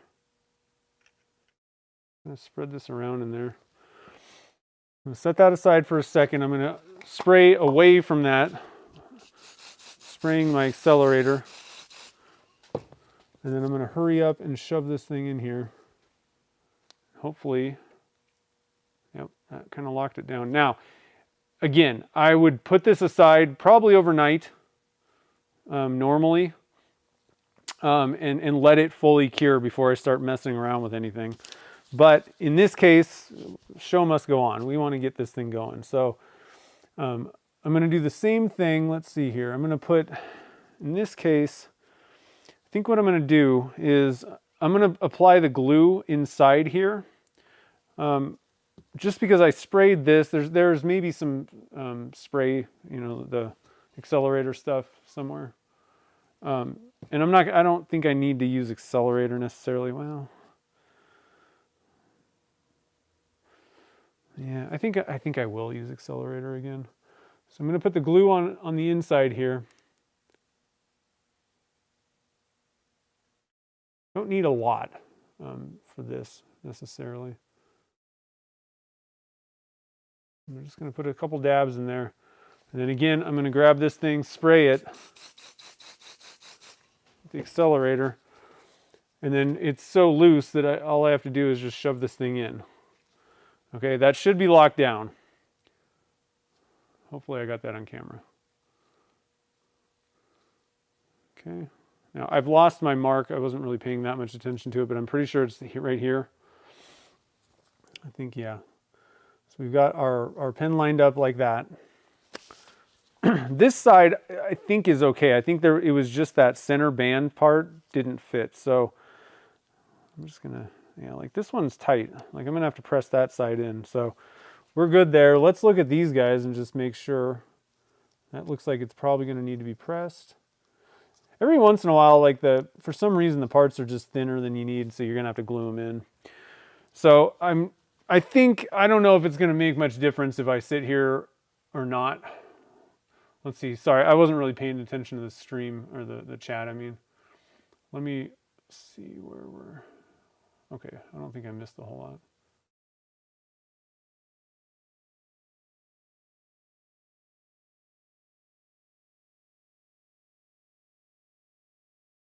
Did I miss anything?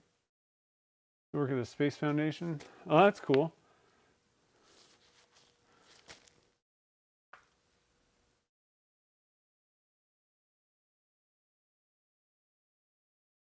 Oh yeah, you could do a custom finial. That's cool. Okay, so I didn't miss anything from you guys.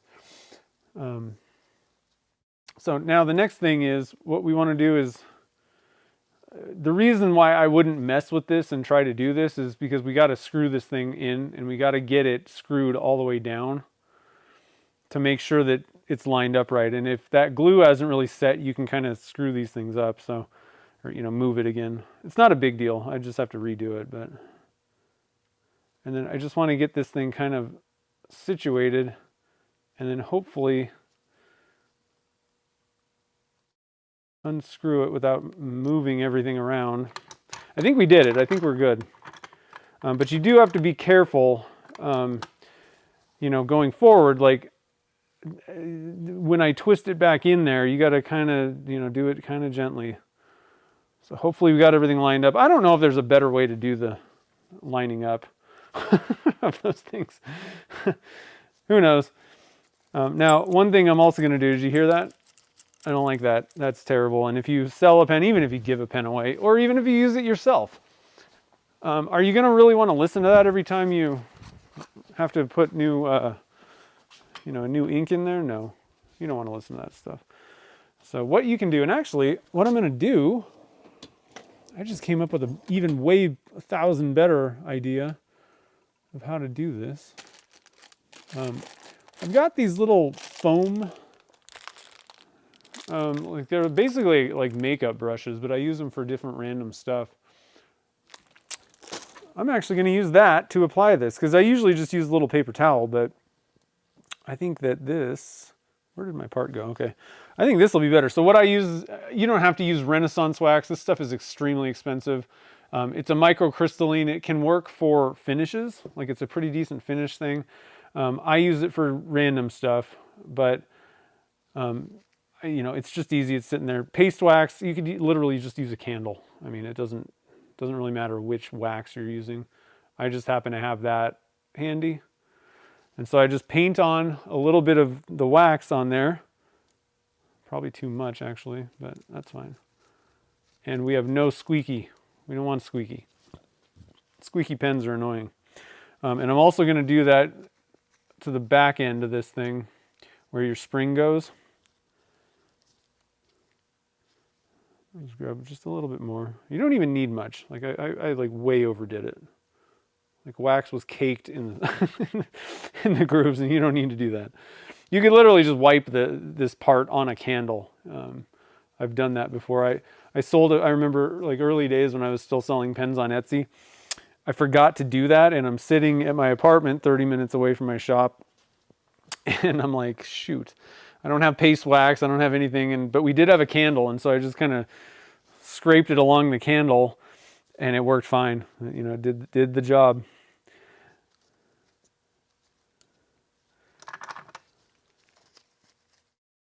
Now, Chad had a really interesting thing when I was assembling the pen on the live stream. He's got little doohickeys that kind of go over the threads. I've never really had an issue with threads. But you could maybe screw up the threads if you're pressing your pens together using that. Another thing that you could maybe do is put something like wood or something a little bit softer than this metal thing on there, possibly. I don't know. There's different things you could maybe do. I gotta be honest, I've never really had an issue with just using the threads. So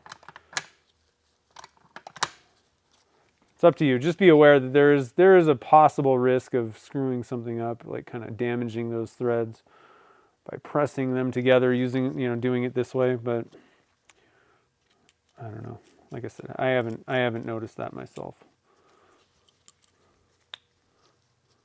Put our ink in there. This is a rollerball pen. Those are always nice. Get in there. Look at that. I don't know. Let's see if this works now. Because I've got it lined up, but I don't necessarily... Did I get it lined up? Oh, it's triple start. Like, that didn't work at all. I don't even know if I got it right. Yeah, okay, well, sort of right.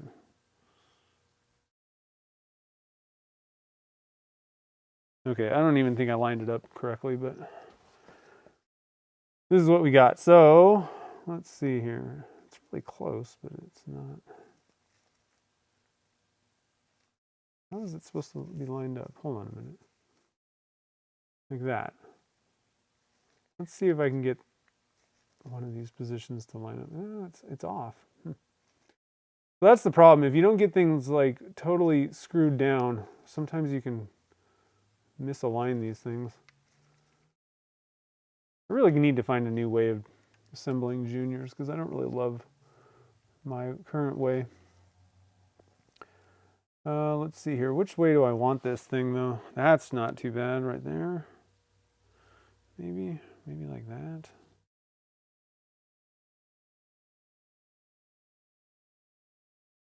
Which side do I want? Which side do I want?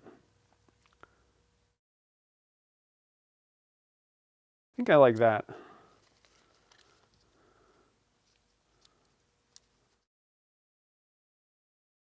Just like that.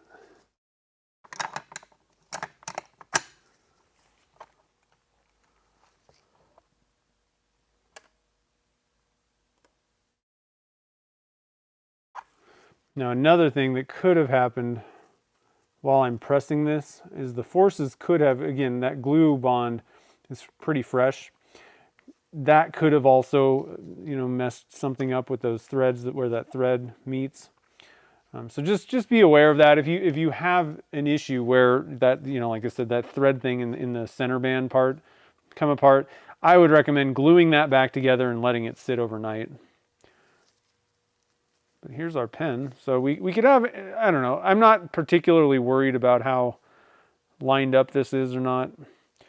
I kind of like this green coming kind of down, so I kind of like lining it up like this. It's like it's kind of like it's extending through.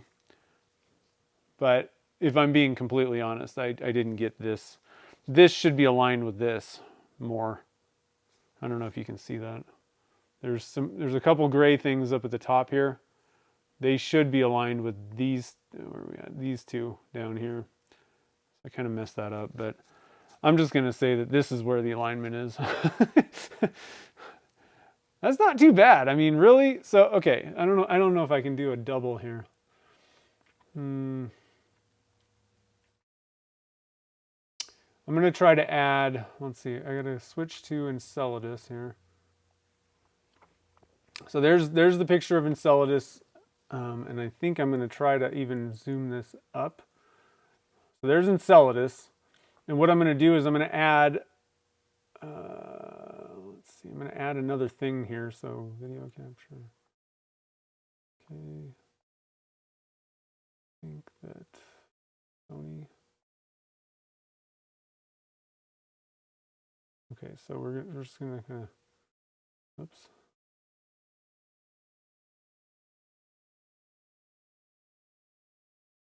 Hold on a minute, guys. I'm doing things on the fly here.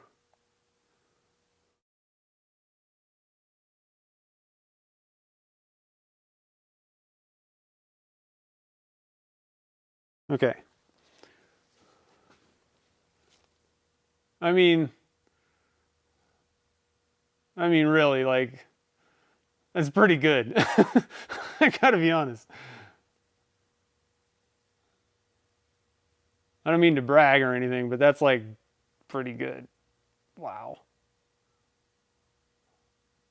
Wow. I cannot believe that that turned out that good. I really had zero hope that that was how that was going to turn out. What do you guys think? Not bad. I'm super excited about that pen.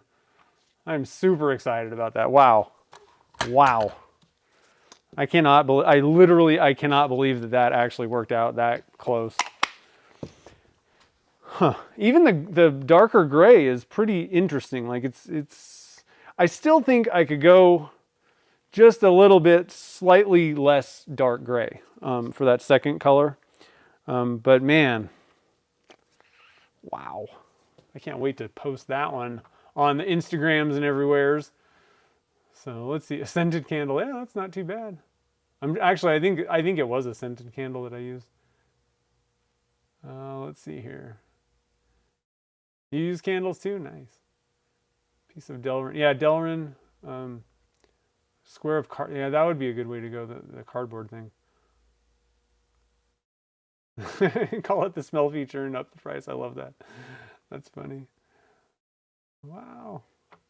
Sweet. So the cool thing is, so here's going to be the difference. I'm going to make some more of the the green ones. I think I'm going to need to. Let's see, how many do I have here? So, these are going to go into the pen blank boxes, the pen blank club boxes. But I'm actually, and so, I can understand if people are like, well, I want the green one because it's more realistic. But the cool thing is, these are going to be a little, oh, I'm totally on the wrong camera. These are going to be pretty cool too, the blue ones, because they're different. There's blue all the way through. So I don't know which way to go with that, because I actually think these are going to be a really, really cool looking blank as well. They're just not the exact same colors. So I don't know. I'll have to think about how I feel about that. But I do think that, I don't know, like, I think these could be really awesome as well. I don't know that it's like really a bad thing to get one of the bluer ones. They're done two different ways. So we got these guys, and I'm going to try to, do the same type of thing, when I pour another batch. So how many do I have? 6, 7. So yeah, I just barely need another batch. So I don't know. We'll have to kind of see how I do the pen blank club exactly with these things. I may end up just doing 2 more batches and filling them all with the green ones to be like exact. We'll have to see. I don't know. What do you guys think about that? Would you be like, oh, I didn't really want the blue one, even if you're not in the pen blank club? If you were, would you be disappointed? I'm being honest. I don't know. I don't know if it was a good one. As an alternative to the dark gray, yeah, you could use like silver, I guess. It would be sparkly then, though, and it would kind of change things. I'm kind of going for that kind of flat matte look. I'm not sure. So let me know what you guys think about the blue ones. Both are great. Like if you were in the pen blank club and you were like, dude, I want to make an Enceladus pen blank, and you got the blue one, would you be like, oh, that's not this Enceladus? I'm just not sure. I can do either way. The problem is I don't have like the pen blank club. There are some people in the pen blank club here, but you want to buy one of each?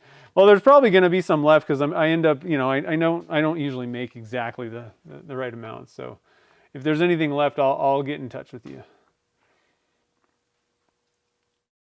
Sid likes blue anyway.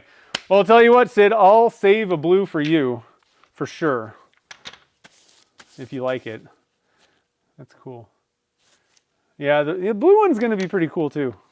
There is more blue in it, so it's going to be a little bit different. I think that the green ones, or the aqua, I should say, I think these probably nailed that just streakiness a lot better. And I got to be honest, I'm going to have to go back and look at how I poured those, because that can be kind of difficult sometimes, depending on how much you pour and all that kind of stuff.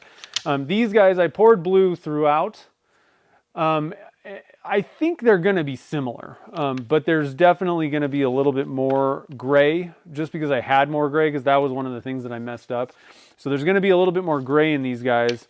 But as you can see, I mean, it's still, I don't know, I might have to go back and look at how I poured these even, because there still seems to be more gray, it looks like, on the top than the bottom. So I'm going to kind of double check and see, but it also does look like there's more gray in the bottom here. Possibly, I don't know. I might have to turn one of these back just to kind of see what we're working with. But so I think we'll do the blues and the greens, because I think there's about 16 people in the pen blank club. And actually, let me go and check. That thing is messed up. So it's really tough to, with the website, the way things work, it pulls inventory technically out. And so I want to limit how many people can join the club. There's like a magic number where I don't really want to go over that. But the problem is I can't do that. Like it doesn't, there's no option to do that. So, but I think there are a couple spaces left. So let me go and look at, I just want to if anybody's interested in the pen blank club, that's just, you get 2 pen blanks every month, and they're typically the ones we make on the stream. I usually pour some one week and then we turn it, and then pour some one week and then turn it. So every month. And just to let you know, you pay in advance. That way I know how many blanks I need to make. Just, that's always the hardest thing, is the first month you like pay and then don't get anything for like 30 days. And it's kind of weird. But it's just the best way for me to know how many blanks need to be actually made. So let me see if the pen blank club is working right now. Yeah, it says sold out, and it's not. I'm gonna fix this right now, and then put a link if anybody wants to join. I think there's like 2 or 3 spots left. I gotta think about how that works. I'll open it up for 3 people right now.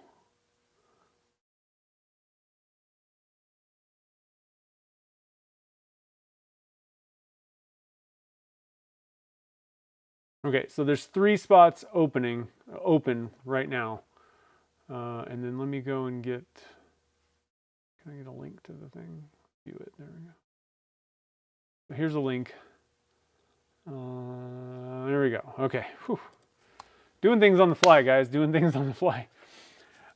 So like I said, there's 3 openings available for that thing. So I'm trying to keep things, it's like I said, I gotta, once everybody gets charged, then it wipes out the inventory, and the only way that I can control it is by inventory, technically. But it's weird. So I'm sure there's a better app that if you pay for it, I don't want to pay for it. So anyway, I appreciate you guys all joining the fun. I'm really surprised. I really typically am not like, oh, look at me, I did so good. And it's not even so much like I did so good. I am just like, whoa, like that's pretty cool.